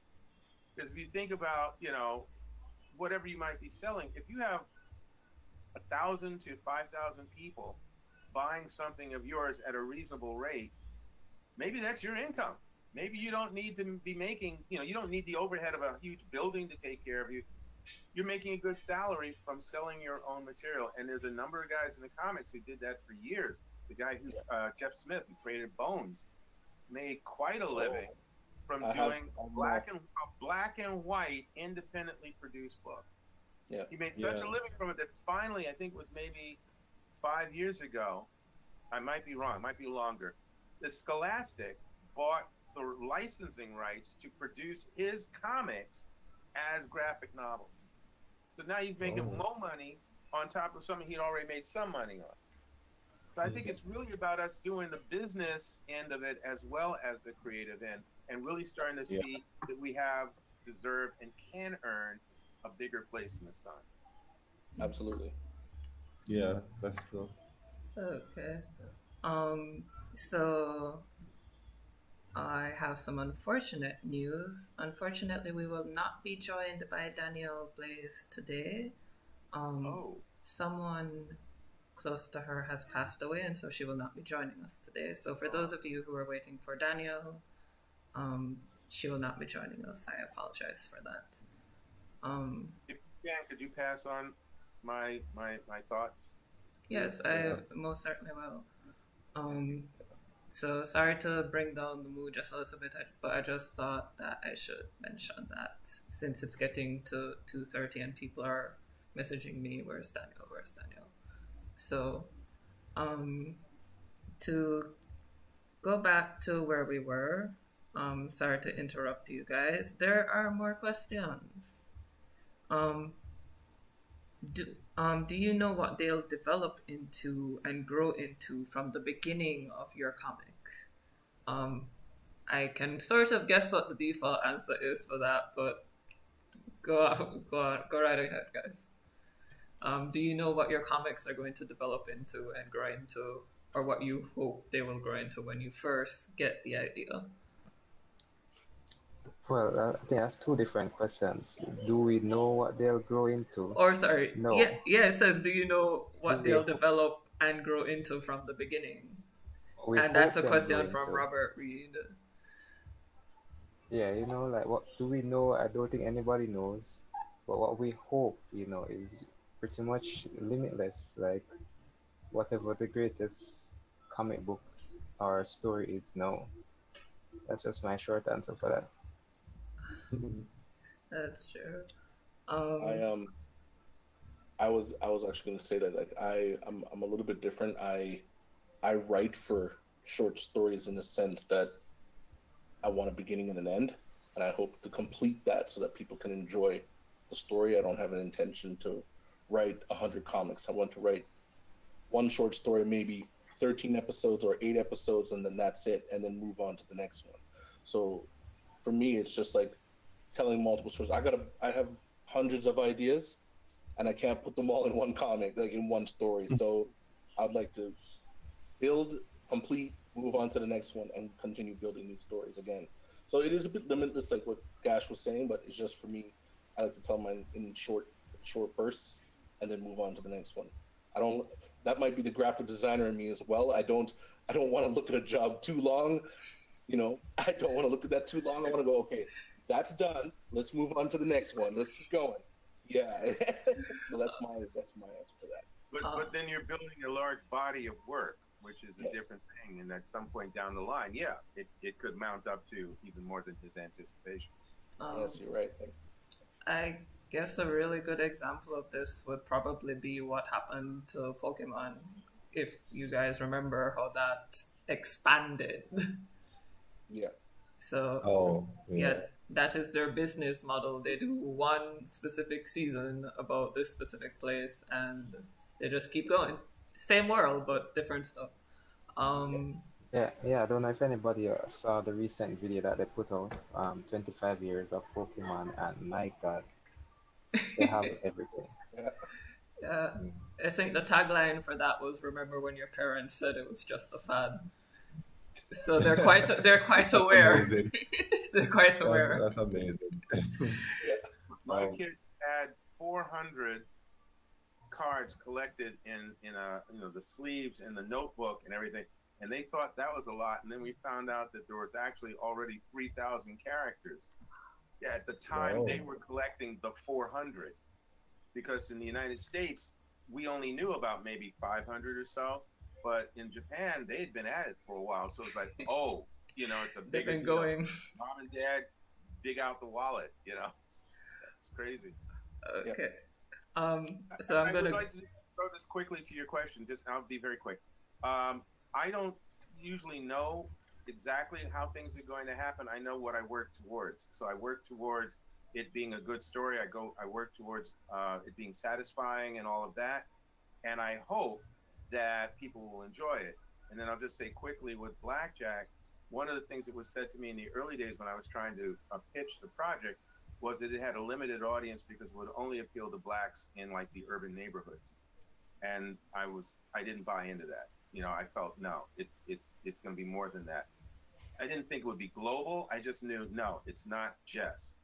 And so a year later, after the book had been out as an independent project, and I was getting emails from not only from parts of the United States, but from little small places in Europe, I turned to one of the same people and I said, excuse me, where are the brothers hanging out in Copenhagen? Really, because I'm getting a letter here, see? So I think sometimes we can project to think it's going to do X. We can want for it to do X. I don't know that we always know unless there's some master plan that we worked out. But I think we always work towards the best possible results, and I think that's all you can do sometimes. Yeah.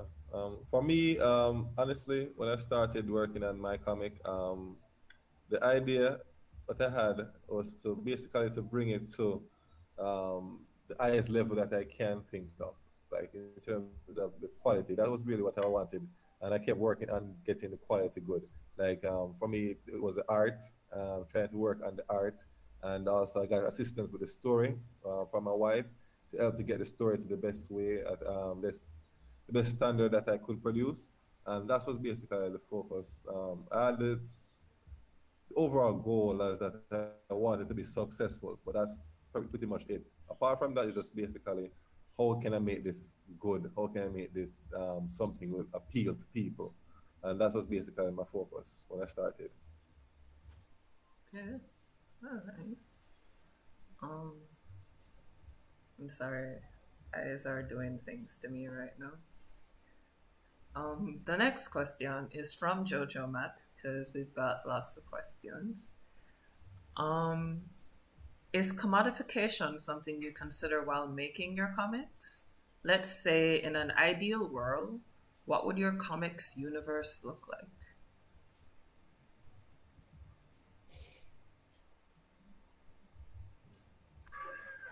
I'm not sure I understand. My understanding of this question is to use Marvel and DC as an example. Do you when you're creating your comic, do you consider merchandising for it? Is how I'm understanding this Oh, question. And in an ideal world, what does your comics, universe look like? Is it like DC and Marvel? Do they have TV shows, movies, plushies, mhm. books, short stories? People show up at comic conventions Okay. dressed as your main character, side character, and the foil. Like, Short and not sure. Yeah, Yeah. Yes. Okay. Yeah. yes, yeah. I think everyone Oh, wants that. yeah. That's the ultimate goal, I guess. I agree with absolutely. Yeah. Side note, I was tabling at Emerald City Comic Con, and the gentleman next to me, who had his own comic with Image, somebody showed up in one of his characters, and I've never seen a man so teary eyed because he'd never seen that before. Like he was independent. It was I think he was on his third volume. He also does a web comic, and the person came up dressed as one of the 6,000 demons, one of the 6 million demons, billion demons, whatever the storyline was, and she showed up as one of the demons as at the table. And she said it took her 45 minutes just to get there because she had to stop, take the helmet off to let all the heat out, just to put the helmet back on, just to get the elevator, the escalator, just to meet him and stand in front of the table because I had to watch his table while he was taking photos with her. So, when you see that, you kind of go, I would, I would love Yeah. to take some of that action. I You really can roll would. with that. Yeah, you can roll with that, right? Yeah. Yeah. Absolutely. So absolutely. I would love to see something like that happen, at a show or a convention because I do travel to do those things. So Um, that being said, Okay. guys, for the indie comics that you follow, I'm talking to our audience members right now. Show your love, um, especially when you have access to the creators on Instagram, on Webtoons. Talk to them. They are people. It's not just the computer. Talk to them, like, comment, give feedback, make a suggestion. They are actually listening. This is not a Twitter or an Instagram run by somebody's professional agents. These are the actual creators. Talk to them. Mhm. yeah, it takes me a day Yeah. or two to answer, but absolutely. And Also, oh, there's an oh, artist named Jamar Nicholas who, for the longest time, was doing, other projects, but he had this little project he called Leon, Protector of the Playground, like a little kid superhero thing. And it was it was like just off to the side, very few people. And I saw it, and I loved it. Well, he finally came out with a graphic novel about a year ago, and he had the situation you were talking about, where someone showed up at the con. This is 2 years ago. Showed up at the con dressed as his character, and the man was just beside himself with joy. You're saying, oh yeah, but everybody dresses up. It doesn't matter. Someone is standing there in front of you, honoring your character. They did the work to put that costume together. You are going to lose it. So yeah, Yeah. it's an honor. It's one of those blessings that we hope for.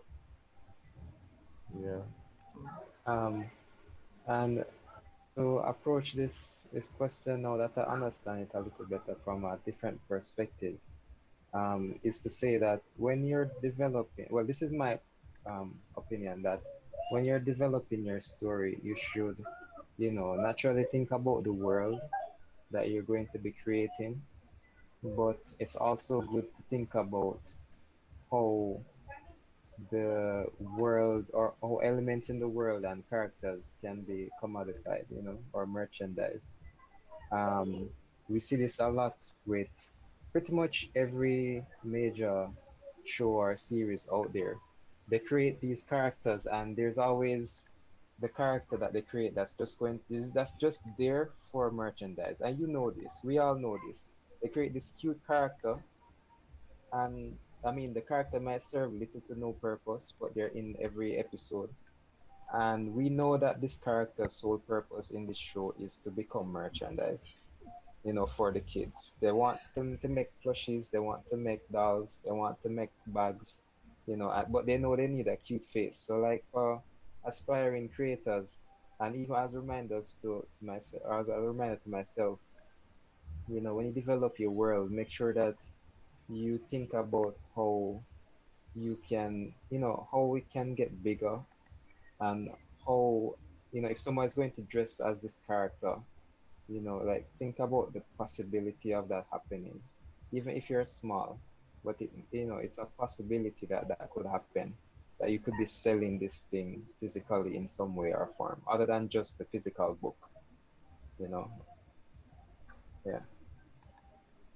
Goes back to having a business head as well as an artist head. Yeah. And if you don't have a business head, go make a friend who does. Absolutely. Yeah, that's my thing. I want to make a friend that can help with that aspect. All right, so we have some comments here. Someone said earlier, Alex, when you had spoken about your experience about where the brothers are in Copenhagen, they said, so glad you weren't discouraged by that criticism. Great writing is the best foundation. To all of you, they said, it's hard doing business in niche markets here. And I'm just scrolling up and reading all the comments so that you guys can hear. Oh, good. No, thank you. Yeah. So many artists, so many introverts. Are we introverts? Not me. I did a test. GASHWAYNE was there when I did the test. It said I'm an extrovert. So there's some IE something.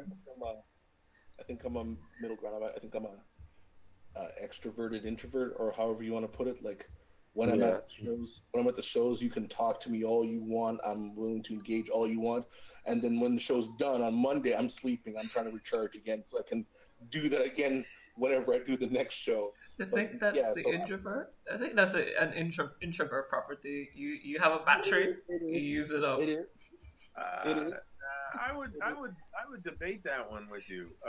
I think that like one of the things I see at cons, especially like the huge ones like San Diego or something like that.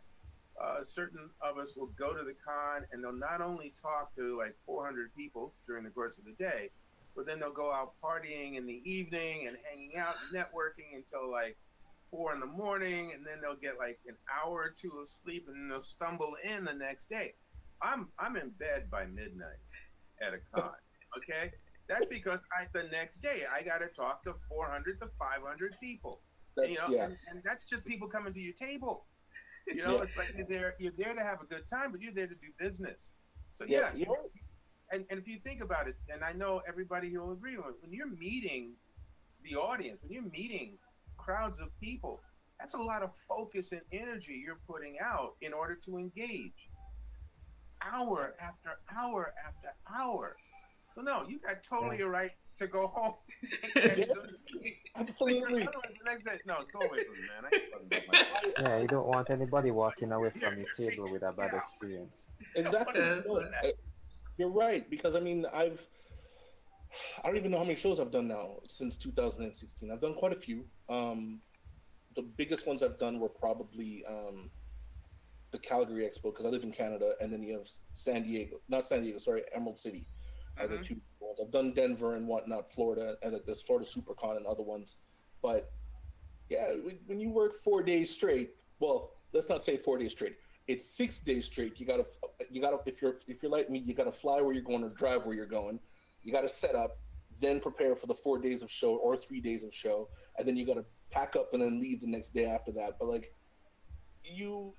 if you're talking to somebody from 10 o'clock to 7 o'clock, and there's just a stream of a crowd and people are taking interest in you and whatnot.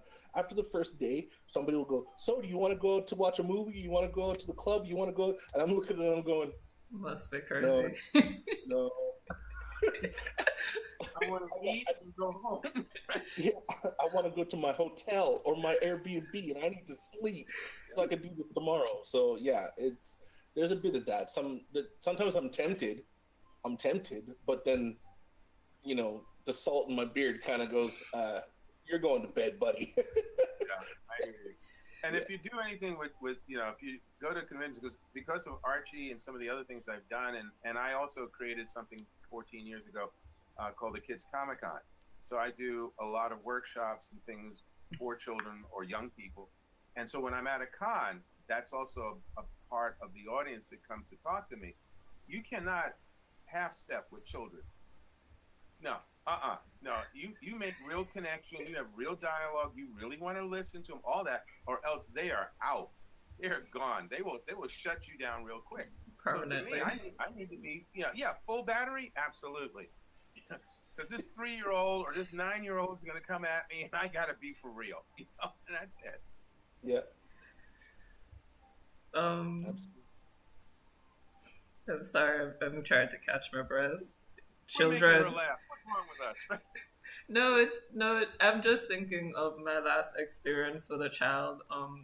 I made my own personal character, Palpy, and I said, "Oh, I want this as a teddy bear, but it looked like Pitchy Patchy," which is like a jungle thing we have down here. Yes, yes. So I was like, okay, and then they were like, are his things going to fall off? Like, is he going to go bald? They ask you the best and the worst questions. Most thought-provoking questions. The most thought-provoking. And best believe anything you say to them, they're going to go and tell 6 million people. So even more than your adult followers, your children are your biggest word of mouth generators. They will go. Be truthful with them. Absolutely. Okay, so sorry about that. Have a lot of questions for Alex. We had some for GASHWAYNE earlier. So Alex, and I think all of you can actually answer this question, because it's really about marketing yourself, self-marketing. How were you recognized and picked up as a writer by these established studios or established companies? Similarly to everybody else, how do you market yourself? How do you reach out to bigger players in the industry? Or what are your attempts to reach out to bigger players in the industry? Well, okay, I'll just try and answer that quickly. For me, it was twofold. One, as a fan going to cons, I was meeting a number of writers and editors and things like that. And so it was, in a way, without thinking of it as networking, it was networking. Getting to know these people, talking with them, finding out the behind the scenes as much as you can, and in particular, finding out what kind of material they were looking for. And then as the years rolled on and I started writing in other mediums, I started thinking about myself in comics, and I had already, as I said, made some sort of acquaintances or relationships with people. So I was able to get my material in front of people. But what happened was I wasn't hired initially for writing somebody else's work until I started doing my own book. And in seeing Blackjack out, I think the first, what Kevin had shown, I think the first 2 or 3 issues were out.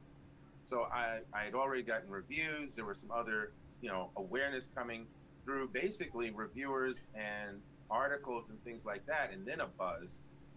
So some of the editors now knew, oh, okay, A, he does write. B, he can, entertain or pull in an audience. C, I've read his stuff and it's okay, or I love it, whichever. And so then there was legit conversation. Well, what would you like to do? And I wound up at DC because Marvel was harder to get to. They had snipers on the roof. DC, they let me start. I don't know what they were thinking, but they let me start with Scooby Doo. So I went from writing, guys with guns shooting people and beating people up to the cartoon talking goofy dog. But I also happen to like that kind of stuff. So that's what I did. And that was my door into DC really, was through writing Scooby first. Again, associating with people. So again, in general, network, talk to people, find out what they want, find out from the companies how they like to receive samples or your portfolio or whatever, and then show them your best work. I went from Scooby to doing a Batman and a Superman and a couple of other things, and then Archie, and then so it sort of snowballed after that. Okay. Cool. Kyle? I'm independent. So like this comic book that I'm doing right now, it's independently done by me. I do have an editor. I've met several editors at conventions, and some people have taken interest in me and they want to step into edit, but I've not met anybody yet for the big publishers, and don't think that I'm not ready. I just think that the story that I actually want to tell is the one I want to approach with. I haven't done that yet, so I'm doing the independent scene and slinging my comic at conventions first before I do that, so that I have a proper body of work instead of just prints and whatnot. I want to make sure when people look at me, they say, oh, he does do these things and whatnot. Because some of these conventions actually ask, what have you published? What have you done? I've been lucky to get into some of the conventions that when I didn't have a comic book, but they knew I was working on one. So I was lucky in that sense. But I just want to get to that point where I can say the next part of the project will be something for the publisher. I haven't done that yet. So it's just independent on my end for the time being. Okay. Yeah. That actually matches what I've heard from some publishers I have approached. Many of them will ask, what have you published? Do you have any work to show us? Kevin and I were having a conversation where he mentioned some publishers don't like to get the finished books. Sometimes they want it as scripts. They want it at script level so that they can make edits and changes to the dialogue and improve the flow and so on and so forth. So you really should think about who you're applying to, how you're going to approach this, and whether or not they publish what you want to publish, because that's also something that will get you on the bad side of an editor really, really fast. If on their website they say, we don't publish superheroes, there's DC and Marvel for that. I've actually seen that on a publisher's website.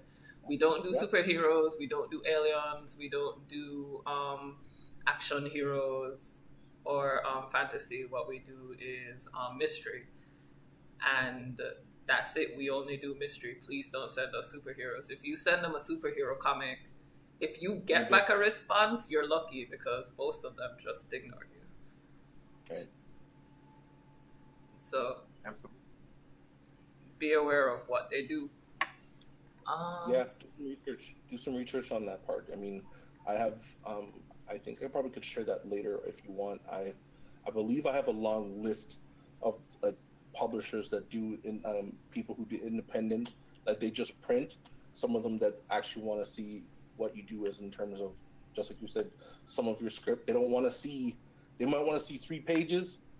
They might want to see 10. You have to look at what they're asking for.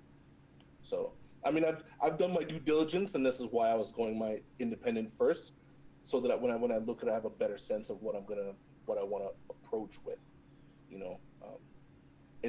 Since it's my first comic, and I'm building what it is that I want to do, right? Because this comic, because I'm doing everything myself.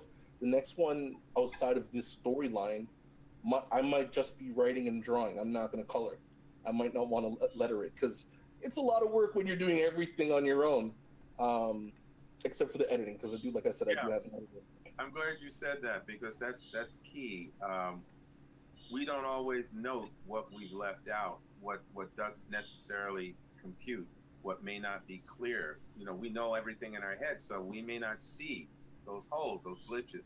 So it's always, always, always beneficial to us to have an editor, someone on the outside whose opinion we respect, who isn't going to try and make us write it the way they would write it, but their job is to be there to help us do our best work. That's always key. Yeah. That's a delicate balance right there. Yeah. I'd like to ask a question to, Alex and Kyle. And it's really about like our publishers, the gatekeepers, to, having your stuff in stores or out there, especially like now. Alex, if you don't mind, I'll just. No, I do mind. The heck with you, Kyle. No. Sure. No, what I've noticed, because like I said, my comic, like people have seen pieces of it, right? And like I'm in the editing stage of like changing up some of the artwork, but people, comic book store owners have actually come to me interested in the comic already. So I guess it's a double-edged sword. Alex might have a different opinion on it, but like some people have actually asked me to listen. When your comic book's done, let me know. And these are local, because I'm up in Canada, and they're looking for local art, local comic book writers and artists and whatnot. And I'm the only Black one in the area, like officially. So like I think they want to support that as well, because in my area there's one other gentleman, and he works for Marvel. that's Afrocentric, right? So like there's nobody else. But like I think there's some, it's like he was saying about the comic conventions, about the networking part of it. Part of it is networking, so you need to gauge and figure out who's interested, who's not. Because if you're trying to bark up a tree and the tree ain't dropping any mangoes, you ain't getting nothing. And if somebody says, no, here's a mango and you didn't have to bark, I'm like, well, I'm gonna take that mango anyway and go about my business. So it's just it depends. It really does depend. It depends on where you are, I guess, partly, and the situation that you're looking at. Like for me, like I said, some people just said, listen, when the comic's done, let me take a look at it, but I'd love to hold it in my store. And that's where I'm at. I'll say two things. One, brothers, now you know if you do move from Jamaica, you know where to go. His neighborhood. I live in the third largest Black community in Canada. So there you go. Okay. I would say that the publishers are only the gatekeepers if you are looking to have someone else produce your book. Yeah. Because if you're independently producing your book, then no, they're not. Distribution might be a challenge. Promotion will be a challenge. Handling your sales, handling that kind of end of the business. Definitely, that's because that's the other hat you've now chosen to wear. But no, publishers are the gatekeepers if you want someone to take your art, your story, and put it out there to the masses. Then yeah, you have to wrestle with that. You have to sort of, again, like we said before, find out what they take, what they want, what kind of material they're fond of, and if it fits with your genre, your tone, fine. If it doesn't, move on to the next. But if you're independently producing, it's a different game. And again, one of the things that is the toughest thing is the financial end, because that's really the challenge. You can write and draw the most magnificent book, but if you don't promote it right, if you can't put together the deal and then get people to buy, then you're in a hole. Yeah. It sits on a shelf, it sits on your RAMs, and it goes nowhere. And if you've spent lots of money to get it done and all that, then financially you have a problem. One of the things that I wrestled with when I first did Blackjack was I wanted the book to be the best it could be. And the first issue came out, and I went around in New York. I went around to the stores where it was on the shelf, and I didn't go in there saying, "Oh, I'm the writer of that." I would go in as a regular customer and stand off to the side to watch how people reacted to the book on the shelf. I wanted to see what did they notice it? Did they check it out? Were they turned off by the cover? I needed to know that, because that was part of understanding the marketing, right? So I'm in one store, and one of the assistants there recognized me. saw some young woman looking at the book and immediately calls to her attention me, right? Oh, this is the man who wrote the book and everything. And I'm thinking, oh, geez, no, right? And she's holding it. Oh, this is really cool. And I like the fact that you don't have your women have dressed. And then she put the book back on the shelf, had 3 others, and walked to the cash register. The assistant's like ready to go for her throat. I'm going, no, stop. No, I'm learning something. Yeah, but she put your book back. I said, exactly. He said, well, how did she do that? I said, well, it's very simple. She doesn't know me. She doesn't know the book. She comes in here every month, I'll bet. He says, yeah, how did you know? I said, because I look at what she grabbed. She went instantly where she knows what she's going to spend her money on every month. I have to earn that from her. And this time it did not happen. But at least I know she looked at the book. So again, that's the writer's not sitting there doing that. I'm not the illustrator, but the illustrator's not doing that. That's me as the marketer. That's me as the publisher, checking out how my material works in the retail arena. So that's one of the things we as the artists that we are have to remember. If we're going to produce our own material, there are other hats that have to be worn in order to get to success.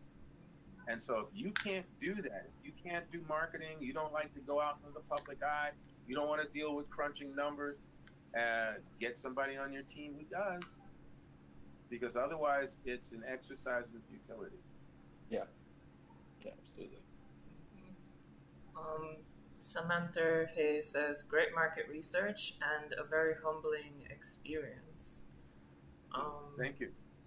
I think it was for me. Yeah, Robert says great story. So just letting you guys know, they're very much hearing and listening to what you're saying. Let's see. Oh, they also said that's so great to know that your own project helped to market your skill. That's for you, Kyle. So I think that's that. Let me see what the other questions are, because I have a nice long stream for all of you. Yeah, you're popular, guys. You're real popular. That's a good thing, right? Yeah, that's a real good thing. You can't see it, but I've been showing off all your works. So there is Alex's website, GASHWAYNE. I was on spec showing off your prop design, so you can't see it, but yeah, we're showing you off. On YouTube. I would love to see what the rest of you have done at some point. I mean, I know you can't do it now, but I'm just saying if there's some way down the road that can happen, I would really enjoy that. Definitely, you can stick around for 10 minutes afterwards. I can show you off to each other if you have the time. But yeah, I won't stay until 5. I can't. No, I understand. Let's see. We have a question. Unless you're serving food, No, I cannot drop. I haven't figured out yet how to drop food from the sky in other locations. I gotta go right now. One day, my magic powers will develop, and I will be able to zap food. But until then, it's only Uber and Crave 7 down here, I guess, if you're in Kingston. I was gonna say that's a bit of a drive for an Uber guy, Like, take this to New York. Yeah, just sandwiches, no hot food. You just cryo freeze them. That's how you work on it. That's what Disney did, right? They cryo freeze their brains, so you just cryo freeze the food. How you're gonna defrost it, you're gonna have to tell me. But okay, so that was how were you recognized. I believe this one is for a local artist. Do you guys ever think of coming together to make a comic industry? A comic industry? Yeah, a comic industry. My understanding of this question is, have you reached out to other comic artists and gotten together as a collaborative to help improve the industry, is my understanding of the question. To create the industry itself, I think it's And if you here. don't mind me interjecting, I think one of the things about that question is um, based on what's happening here in Jamaica, I've tried to distribute a comic in a local bookstore. Check different bookstores, and some bookstores you realize that they kind of prioritize educational books. But found some bookstores that are more into promoting independence. But even then, they don't really publicize the comics. Like there was my comic, which was a collection of other artists' comics, and there was another guy's comic there. And literally, like after a few months, we were like, not really seeing the sales pick up. Went by the bookstore, realized the comics were like pushed to the back in a corner. So, like, yeah, a corner that nobody goes to, and they're not publicizing the fact that they have comics, so nobody knows that comics are there. Some people would even be messaging and saying, "Hey, I went to the bookstore, I didn't see any," and I'm like, "Well, as far as I know, they haven't been sold out." So I'm thinking it's more along the lines of, since there's so many comic book creators now coming from Jamaica, or even from overseas who might have a comic that they believe would appeal to Jamaicans, maybe coming together and approaching these bookstores together and saying, "Hey, look, there's more than just one or two comics out there. There's quite a lot more that could fill a shelf. Would you be interested? And could you ensure that it stays at the front or stays somewhere that's visible? Instead of only promoting the books for high school and college, textbooks, etc., that sort of thing." And even just collaborating with artists and finding a space. I think last night Henry was on another Another thing like podcast. this, talking about this same situation.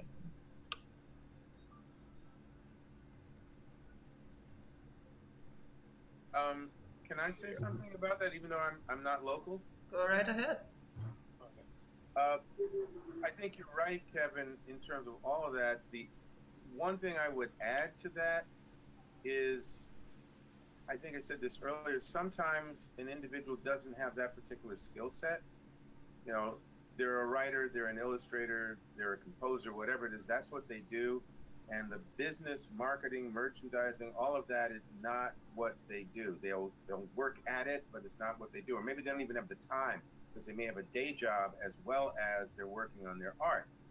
So I think one of the things that one might add to that equation is someone who is into sales or marketing, to have and I'll use the word partner, but maybe a support team who that's their job. Okay, you've created the comics, you've pulled together a certain collaborative of artists who are going to take their books, and you have, like Jerry Kraft did here in New York, you have a rack that has those comics on it. What you're asking the retailer to do is let that rack stand in a certain spot in their store. And then it's this individual that you've now brought onto the team. It's his or her job to stay in touch with these stores, to follow up on a weekly basis, because it's out of sight, out of mind. If I have a store and I sell candy and milk and stuff like that, and those things people are just buying, I'm going to be focused on my bottom line. And this is, that's that thing. If someone's staying in touch with me, is helping to promote that and that sort of thing, okay, I might keep them more at the front of my consciousness. And as I see it's making me money, okay, now I'll give it the retailer's respect that it deserves, because I see how it's affecting my bottom line.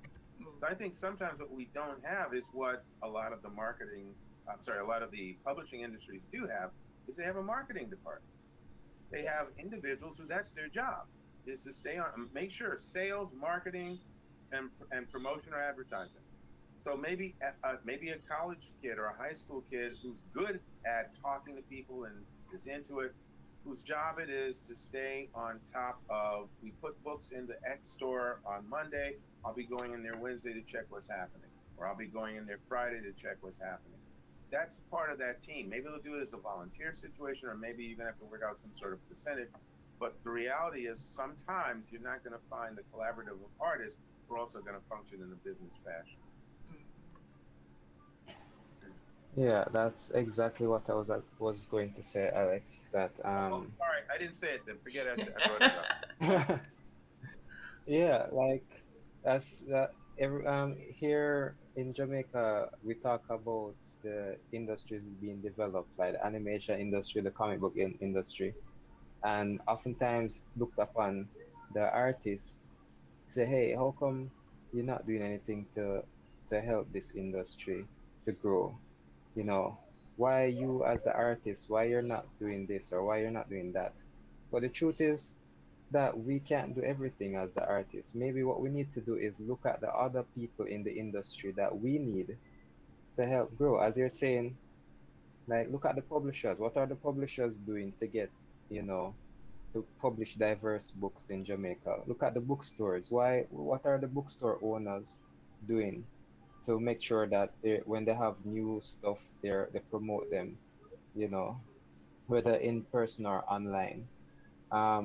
We as the artists, we need support from other areas of, in other departments to help. We're not this, we can't always be the salesperson, the business person, the marketer, everything. And it's that runs into even with collaboration. Like when I started off Spectacular Specs, I wanted to collaborate with writers to see if I could get someone who is better at writing than me to write some stories. And I put the call out there for writers, and I got answers. I got a lot of answers. I tried starting a Discord and trying to manage, like, okay, what would this writer send me? How do I like filter out who would be the best writer? But then you realize quickly that there's a lot of work that comes with doing that. And you're developing the story, you're developing the characters, and now you have to manage like the writers, interview writers, read stories, tell writers what to do, edit, you know, critique and edit something for you to then now add that to the world and make that into the story. And it's a lot, as the artist. It's better if there's somebody else who is better capable of doing that, um, to help. So maybe what we need to do is get people who are managers, who are, project managers, who are marketers into these calls, into these chats or panels, and then say, this is what we can do as an artist, and this is what they can do, and we get in touch. Maybe those are the people we need to get in touch with and collaborate with more, you know? Well, it's great you said that because yesterday, between the hours of 5 to 7, I was in a panelist discussion held by Kingston Creative. For those of you who are not in Jamaica, Kingston Creative is a organization that is working on turning downtown Kingston into an art district. They commission paintings. They have opened a artist hub or creative hub where artists can share spaces. It has a podcast studio and actual work spaces for artists to work together and collaborate together in the physical sense. Um, in this meeting also were the different heads of associations. So we had JARIA, the Jamaica Reggae Association, JAMS, that's the Music Association. We had the Writers Association, JAWS. Um, I don't want to leave anybody out because I'm not trying to get anybody mad at me. But that's where my brain stops. And we essentially came up on that same topic about collaboration across the different arenas of entertainment or creativity. Because especially in animation, comics, game, film, these are collaborative endeavors. It's very hard to get anywhere by yourself. You have to work with somebody else, and collaboration isn't something that comes as easy as we can say the word. There's personalities, as GASHWAYNE was just saying. There's a lot of trust that goes into collaborating with another person. Because, for example, if the writer writes something, you read it, you have to trust the writer knows what they're doing. And then when you get it, the writer also has to trust that the changes you're making are for the best. you do know the story, you both know the story. So there's a lot of trust, there's a lot of communication that needs to be had. And that's in addition to all the marketing and business that has to be done. So that is something that as association heads we are looking at in terms of collaborating. I think Yuan and Tavia and Andrea Dempster-Chung, who is the head of Kingston Creative right now, we're all going to the big dance, as I said. We're going to see how we can collaborate to help freelancers and our members access more opportunities with each other and to support each other. So that is something you can look out for. Particular, given your difficulties with finding a writer, perhaps JAWS is where you might want to reach out to. I know it's still interviewing writers and so on and so forth, but the Writers Association, I know Tanya, she has written for animation, so she might be able to point you in the direction of a writer who might better be able to help you there. So there are associations that we can reach out to. If you don't know who the association is that covers you, you can message us and we can tell you. We have gaming associations, arting associations, and the like. So we, especially with COVID, everybody is reaching out to collaborate and to build the communities. So this is not only for our panelists, but for our audience members. If you are having an issue and you don't know who to reach out to, or there's something, as Tanya said yesterday in our talk, if you're not being represented the way that you want to be represented, contact your executive body, tell us what your issues are, and we will do our best to help resolve those issues. But we cannot help if we do not know. It's really the catch-22. We cannot help the issues. So that was... Oh, okay. So more information. We actually have a meeting with the Book Industry Association of Jamaica, which has a few publishers. So we'll see what we can do about giving you guys more publishing opportunities. So I just want to throw in there just for the synchronicity of it. I was teaching a master class a couple of years ago in Russia on the very same thing, on promotion and distribution. And some of the things that you just mentioned, many people, young people in particular, but many artists there are dealing with as well. Plus a similar attitude, which I heard when I was in Kingston in 2013. Does the world really even want to see our stories or hear our stories or hear what we're doing? And the reality is, yes, there are people who are looking for it. They're looking for those changes, those differences, that quality coming from another corner. And the other thing is, it's time we told our stories. And so there's a universal message here that yes, in different corners of the world, there are people going, should I? And the answer is yes, you should. And then just learn how. And sometimes collaboration and communication are the two main factors in making that possible. It's knowing how and knowing who you can work with to make it happen. okay. All right, one moment, please. I am being told that those on YouTube are, I'm not sure if they can't hear us or that they can't see you. So I'm clicking. So just one moment, please. I love a behind the scenes shot so we see what you're seeing, because you're looking all over. There's a whole, below this level, there's a whole setup you guys can't see. It's like the Enterprise, and she got the captain. You see me looking left, right, center. There's one screen here, one there, and one over there. It's got yeah. Okay. Virtuoso. Okay. Yeah, so I'm managing everything. That's why you see me looking left, right, and center. Okay, Samantha says it's fine. She's seeing and hearing us all. So, yay. Yeah, so what the Enterprise is seeing is there's a bunch of graphs going like this across and saying, hey, what's she doing? But it will be available on our YouTube afterwards, so you'll be able to see yourselves live and in action and see how we've been showing you off and all the bossiness. Yeah, I've been watching it actually. Oh, look at that. So he's watching us. Okay. It's the Inception, man. Or is that the Matrix? It's the Matrix. That's the Matrix. Matrix. Okie dokie. Okay, so I think that's I think it's only specific people who are seeing it. Others are saying that they can see everyone clearly, so I'm going to move forward. I'm still recording this in addition to the YouTube stream. So for those of you who cannot see, there will be a recording available for you, but I'm not quite sure what's wrong at the moment.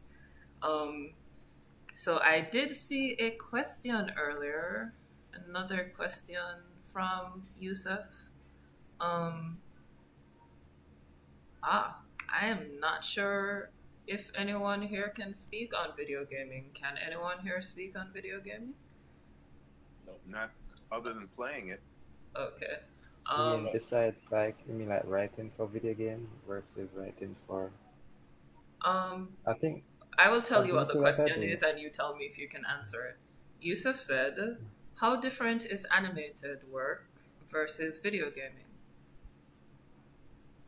For the little that I know, is that there's a lot more work that goes into video games because, well, and it depends on the video game, but there's a lot more work that goes into like the writing and the art and the animation for video game, because with video games it's not linear like animation. So you watch it and you finish. With video games, you know, when they try to make it as open-ended as possible, it means that you may have to write one storyline that goes one way, another storyline that goes another way, you know, and you know, have the characters react with depending on which timeline or storyline they have. For like, you know, the designing of the characters, you have to make sure that if it's a 3D character, you know, that would be modeled, but you have to have more detail in the design of the turnarounds and so on. With animation, you can get away with more simple turnarounds. It doesn't have to be as detailed because it's that 2D animation.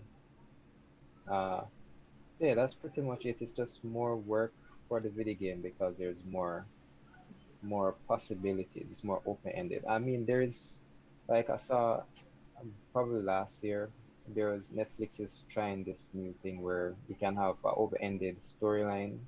Oh, So you for watch the movie, you watch the show, and then you can choose what the character does, but it's like in the format of a show.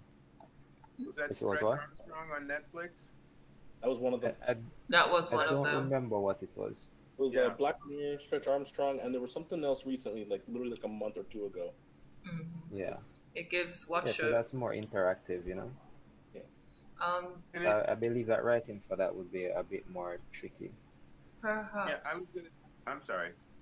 Go right ahead, Alex. Oh, I was just going to say that it runs along what you were saying, Gashwayne. It runs along the lines of what they used to call in books the choose your own adventure. You know, where you have, again, multiple directions that you can go in depending on your action, your choices. So in animation, it's a story. As he said, it's a linear story. Even in terms of its structure, it's a linear story. It has a beginning, middle, and end. We move along that journey, even with flashbacks. But with a video game, theoretically, it's got to be able to go along with your action and your interaction with it to eventually reach a certain point, even if it's just a basic combat game or a fight game where you got to beat the leader and then you move on to the next level. Still, there's a series of alternate possibilities. The algorithms have to be worked out, and the artwork and everything have to go accordingly. So it is thinking about multiple options to almost every sequence or every scene, and then it's the putting it together, which, you know, for the animator is a whole nother experience I don't know enough about to speak on. But for writing it, yes, it's definitely a choose your own scenario. Like Lone Wolf and Cub, I think, did that back in the day with their books. Mm-hmm. Well, even there was there was an electronic game from Tiger Toys that I worked on some years ago. It was a mystery game. And so there were suspects and clues for 12 different mysteries that I had to write. And I had to write suspects, red herrings, clues, evidence, all that for each one of those. And then how you played the game is what came up in terms of the options and the steps you had to go through. So, you know, it takes more time. It is more intricate. And as I said, in a way, if one thinks digitally, it's, you know, the algorithms play with you. But ultimately, you're still telling a story. You just get to say what if a lot more. You know, that's really sort of it. What if I do this? What if you do that? You know, and in the end, you know, again, you hope that everybody has a good time and gets well paid.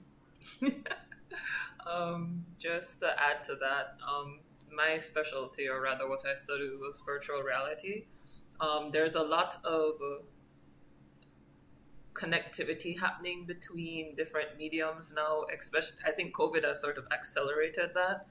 But what I learned about in school, and we actually tested it out and watched Fable Studios in America produce The Wolf in the Walls. And this is essentially where animation meets video games. It is a virtual reality movie that you can actually interact with the main character. And how they got around this was Lucy, they term her a virtual being, because as the movie goes on, the character learns more and more about what type of actions you do and can then react to that. So each time you go back to her, the movie changes just a little bit as she learns more and more about you. So that was called The Wolf in the Walls. So the difference might not be that important in the long run, because various industries are looking for ways to work together to tell the story as best as they can and to make things as efficient as possible. So that's my 2 cents on that. I'm just a VR nerd, guys. Hi, can I say something, guys? Oh, yeah, I hear you. Yeah. That's you. Yeah, that's you. So if you want to ask a Yeah, we question. can hear you. Yeah, the reason why I'm asking is I'm actually in Canada, and I guess you guys have all heard of Ubisoft, right?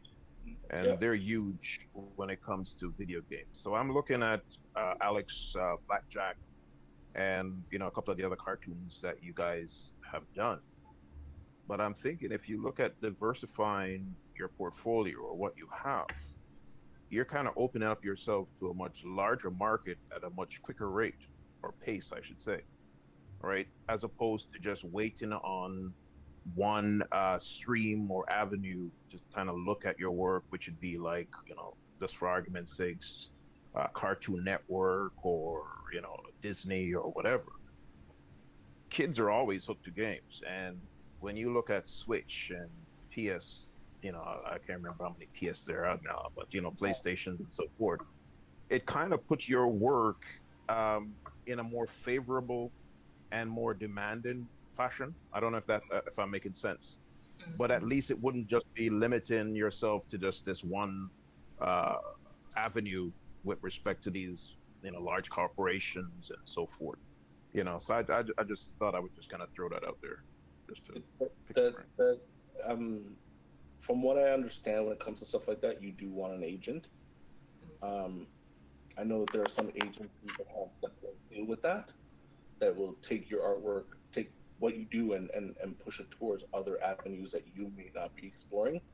But that's what I've learned. That's not something I've employed yet. I haven't looked at an agent yet or anything like that to see if I can get the book further out there. Because I'm like we were talking about the editor. That's something that if I pick up more popularity, that's something I would want to consider. You know, I'm not saying I was thinking about games per se. I'm just saying, like, from the point of view of getting my stuff out there, you know, from maybe children's books, maybe children want to see it. Same thing like how we were referring to Bone earlier, because I actually own all the Scholastic versions of Bone.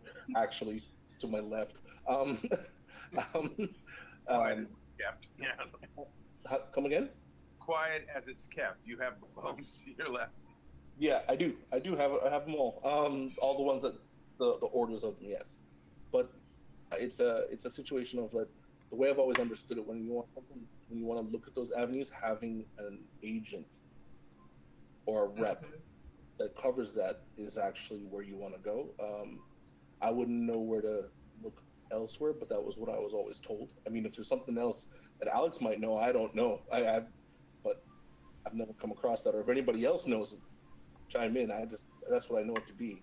I'll try and make my story short. Blackjack I created back in the first incarnation of it was back in the 80s, just to give you a sense of time and space. It was 90s before I published the first book. Prior to that, I tried pitching it to a number of different studios and not studios, publishing houses, comic companies, and all of that. Had a couple of shots, didn't quite make it. Once the books were coming out, there were multiple meetings from various agents, film companies, actors, directors, screenwriters, and video game reps. And for about 10 years, it was always the same thing. Certain number of people would love it, go crazy over it, run with it to various folks, everything from Spike Lee to Mike Newell. And someone would go, I don't know if it's going to make any money. He's got a black lead. I don't know if this is going to sell anywhere other than. I don't know. It'll never make it overseas. Chinese, Japanese wouldn't buy it. These are people who are not Chinese, Japanese making these statements, by the way. Mm-hmm. So one of the things that you deal with when you're dealing with characters of color in the lead is someone's perception or misconception that nobody else in the world other than people who look like you are interested, and we, of course, don't have any money. That's their misconception. They don't believe that when we buy their stuff, but they believe that about us selling our stuff. Mm-hmm. So my experience with it, and there was a British rep, I mean, a guy who loved the property, who tried for years to get several publishers to do a video game of this. I have still in my files the breakdown I did for the game. It is a lot about perception. It is a lot about where people's heads are. Now, let's fast forward to the last 3 years. This property of mine has been out in Los Angeles with several people championing it, trying to champion it into a live action or an animated series. The people who are working with me or for me are fantastic, absolutely fantastic.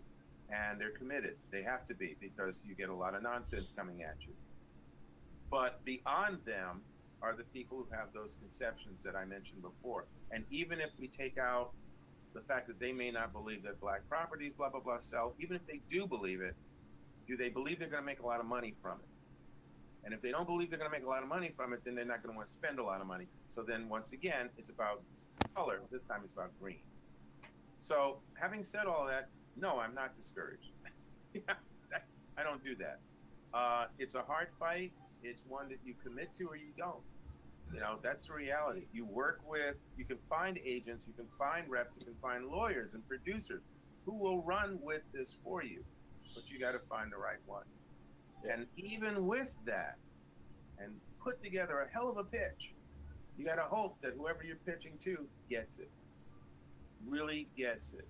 Mm-hmm. Because for those, I know you said you've been showing pictures of my character, all right?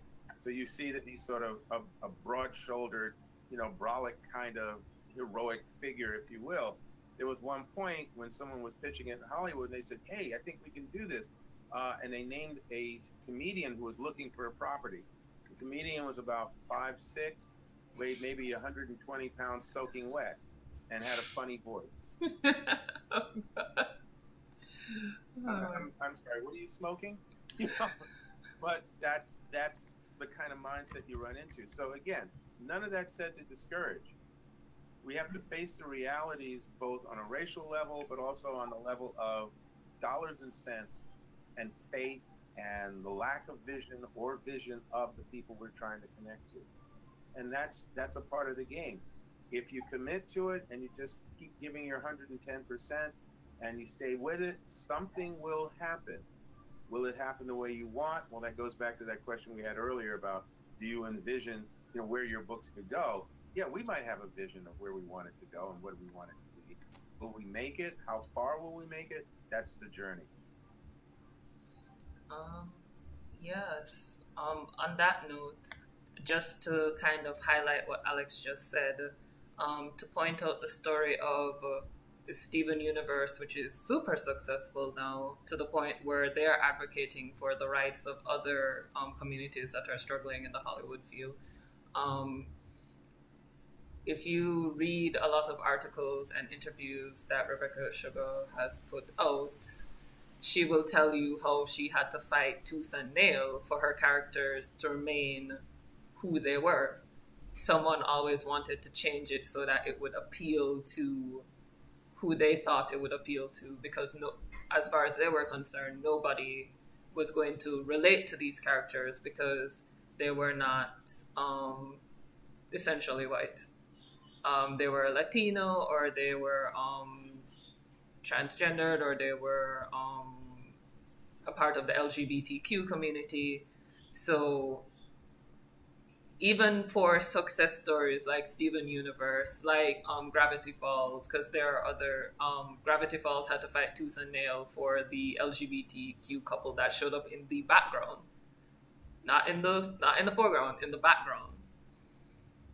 So if you read the stories of some of these productions and you read what their producers say about them, even those that are in the avenue who are successful, as we want to call them, are still having to fight through everything that Alex just said to maintain the integrity of their story so that it does reach the people they are trying to connect with, because they believe these people exist, that they have money that they will buy and they will support. And even though there are success stories out there, Steven Universe, Kippo, even Avatar, a lot of people did not think Avatar was going to be successful when it first came out, which is hard to believe because Avatar is such a big thing right now, to the point where Nickelodeon has created its own separate studio. As of a few days ago, they announced it for Avatar content. So just imagine a series like Avatar that featured multiracial characters and dealt with the topic of child soldiers and war, that many people don't think is an appropriate topic for animation, period. So it's a struggle. It's not only at the bottom, it's at the top, it's in the side, inside out. Everybody's dealing with it. That being said, Kyle, you asked about agents. Last year, we sent a body of people to Kidscreen, which is a convention where you can pitch. Essentially, it's a pitching convention. You can pitch your work to different studios. They will tell you what they want, and you can pitch your work. Kevin might be able to give you more information on this, but from what I remember of what was said, from Corretto and Tanya and others who went there, and they were going there as IP creators looking to sell their work. So whether it be writing, comics, animation, so and so. For Disney, you cannot approach them without an agent. They do not deal with individuals, period. Similar with other big corporations, if you do not have an agent, they do not deal with you. If they reach out to you as an individual, they're expecting that you will get an agent who will help represent you. So that is what I understood from their experience there, from their experience at Kidscreen, from their experience at MIPCOM and MIP Junior. And these are large. MIPCOM and MIP Junior are the largest of these conventions that I'm talking about, where companies get together and they're looking for animation and IP to produce or to sell or to it's huge. It's tens of thousands of companies and content creators. There we go, words I can use. Content creators looking to interact with and network and connect with each other. So you can go by yourself, you can go through the association. I know Jam Pro has a film catalog that they send there. For those of us who are local, I'm unsure of what's happening in Canada and America, but you could, similar. Yeah. But that is the information I have on that end. As it relates to that as well, I like to, and I'm a little appreciative of my background as a small creator trying. Sometimes it sounds very daunting to hear, you need an agent. Like, obvious, these are people, and, people require pay unless they really love your project. Like getting a video game made, approaching these large companies, and when you think about it all, it's so daunting. But the only hope that we have as small creators is that there are platforms that, that can help in some way. A lot of the times, we feel like we have to funnel our story into this box to get it, like, to get it on certain platforms. And as I was saying before about the publishers being the gatekeepers, really and truly, it feels like in this industry, like the white male is really the gatekeeper of what gets to be globalized. If it doesn't fit into that box of what the white male audience or the buyer wants to see, then you feel like, okay, I'm not going to get anywhere. But, there are channels like even webtoons that allow you to publish for free, or like doing what Kyle is doing and just trying to self-publish. And yeah, these take a lot of money and effort, but like, and it's really a struggle to try and get off the ground and to get it into the masses that is out there. Because like when I look at webtoons and I see the numbers that webtoons bring in, and on some of the content, millions of views, and you think to yourself, as a small creator, why can't I get this view? Where's everybody? Where's the people that I was so promised that if you go on Instagram, you're going to, with your content, you're going to get these followers. But I don't know. It just feels like a struggle sometimes to get from point A to point B without having to change your story to fit into this box, you know? But just try. I can hope that it works out since I haven't found that great success yet. But I can only hope that it works out. May I give you one apple to reach for here and to know that it is on the tree. Years ago, I met a really nice guy named Jerry Kraft. You may know the name. And he was a cartoonist, not even what one would call a comic book artist. He was a cartoonist. And he had his own cartoon series that he called Mama's Boys, which was a series of comic strips that he was doing. And it's about a black woman raising her two teenage sons because the father, her husband, has died. Not that he ran off or anything. He died. She has a bookstore. And he was doing these strips for years, and he actually started publishing his own books. The collection of the strips and everything would go to the Harlem book fairs as well as Comic Cons and sell his books and try to sell his books to everybody, not just black folks and all that. And it was an uphill battle. And he had a side job, that really paid the bills. But he was always diligently working. And then what happened was certain people began to notice his artwork for Mama's Boys and called him in to do some artwork for other books, not comic books, but like Chicken Soup for the Soul and things like that. So now he's doing his freelance artist work. Still got his own books. He's still trying to, get a better situation with.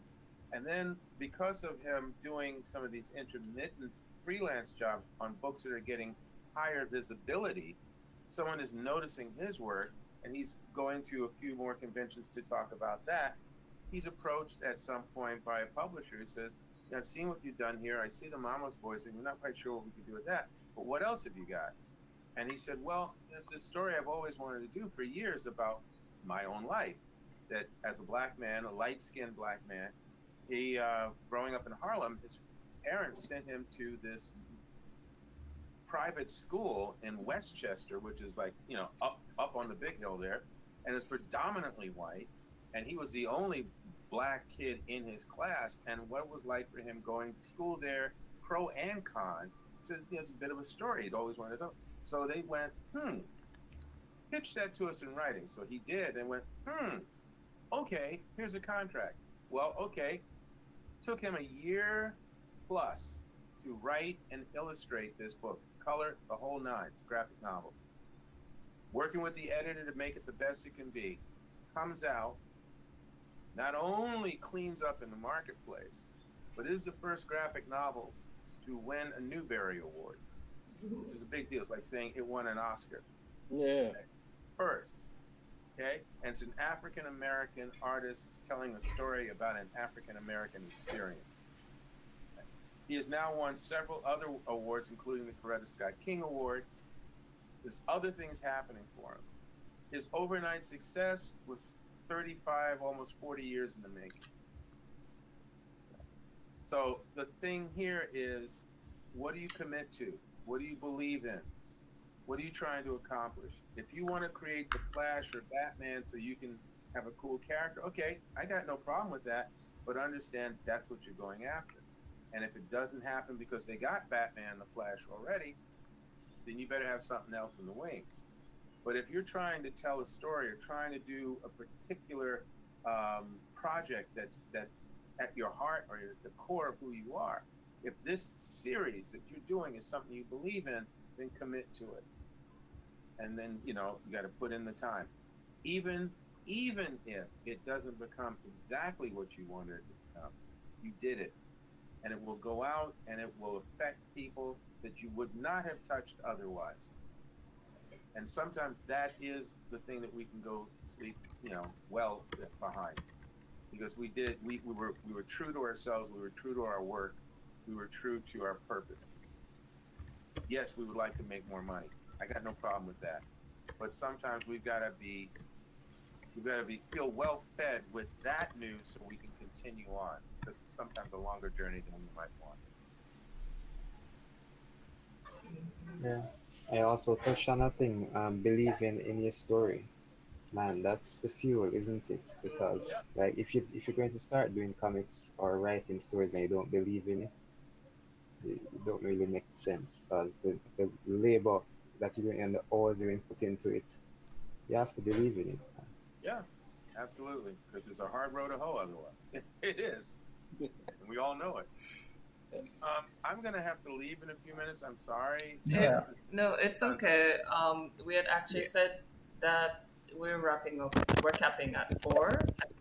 And so if you guys have any final thoughts that you want to say to our viewers and our audience, now is your time to shine. Well, I'll say one thing. Alex, thank you for before. As well, Gash, personally, because I've spoken to him before, but Gash, I know. So wonderful meeting you, and Shireen, nice meeting as well. If you have an idea, I'll say what somebody told me when I started going to conventions and I hadn't done them yet. The person looked at me and goes, "What are you waiting for? Just do it. Just if you have an idea, do it." Like that's the thing I can tell you. Just sit down and think. If you want to do this, just do some due diligence and then do it. Because, like I said, my first comic convention, I had 10 posters. That's all I had. The following year, because I started my local show here, which had about 50,000 people, I had 10 posters. The following year, I had almost 30. And then and that's when I started to pitch my comic book. Like, people started to ask questions, and I felt like people, because they bought the fan art, they could now start looking at the original stuff, because now they knew me. So just do it. It's the biggest thing. Just do it. Like it sounds crazy, but just do it. Go ahead. No, I was agreeing with you. Yeah, that you should just do it. And for me, like honestly, it's just loving the process. Like if you don't love the process of creating comics or writing or whatever, then you're not going to have the rest of the stamina to continue to work in this industry or to work in this genre. It's very difficult and time consuming, but I always love doing it, and I keep doing it because I love doing it. And that's the main reason why I have any type of success, or that I'm still currently doing it at the moment. Okay. I would say that I'm sorry. I was No, waiting go right to ahead.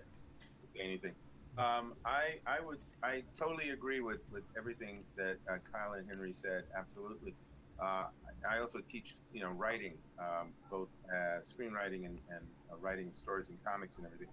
And I always talk to my students about that. Give yourself permission to play. Give yourself permission to create.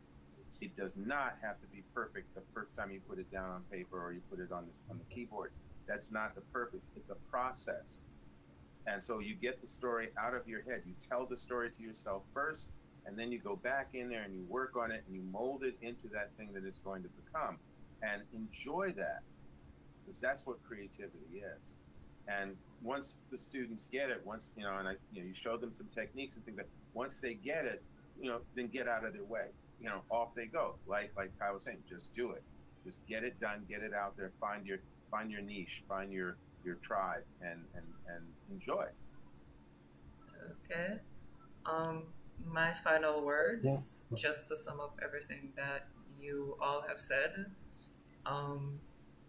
In Just Do It, guys, the biggest fan of Spectacular Specs, Blackjack, Children of Rebel Gods, and Maroon Black is not the person who is going to dress up as the character.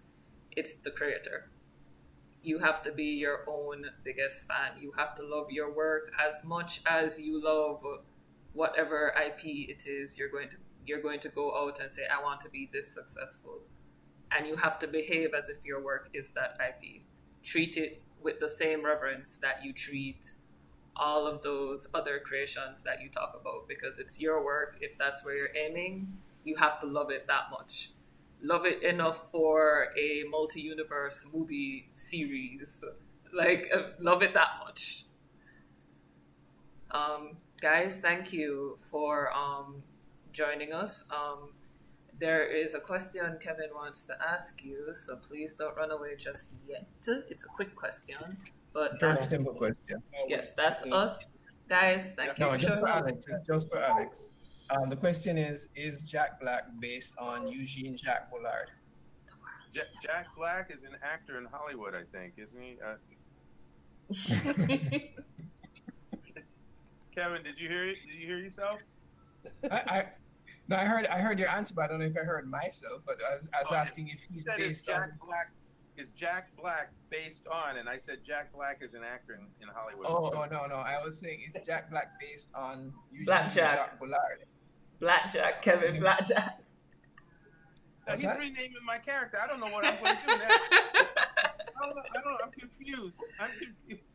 Blackjack. Sorry. Yeah, no, I was saying it's Blackjack based on Eugene Jacques Bullard. Yeah. No, actually, what Blackjack is based on is the kid in me who wanted to do all those adventurous things that I saw in movies growing up where none of us were.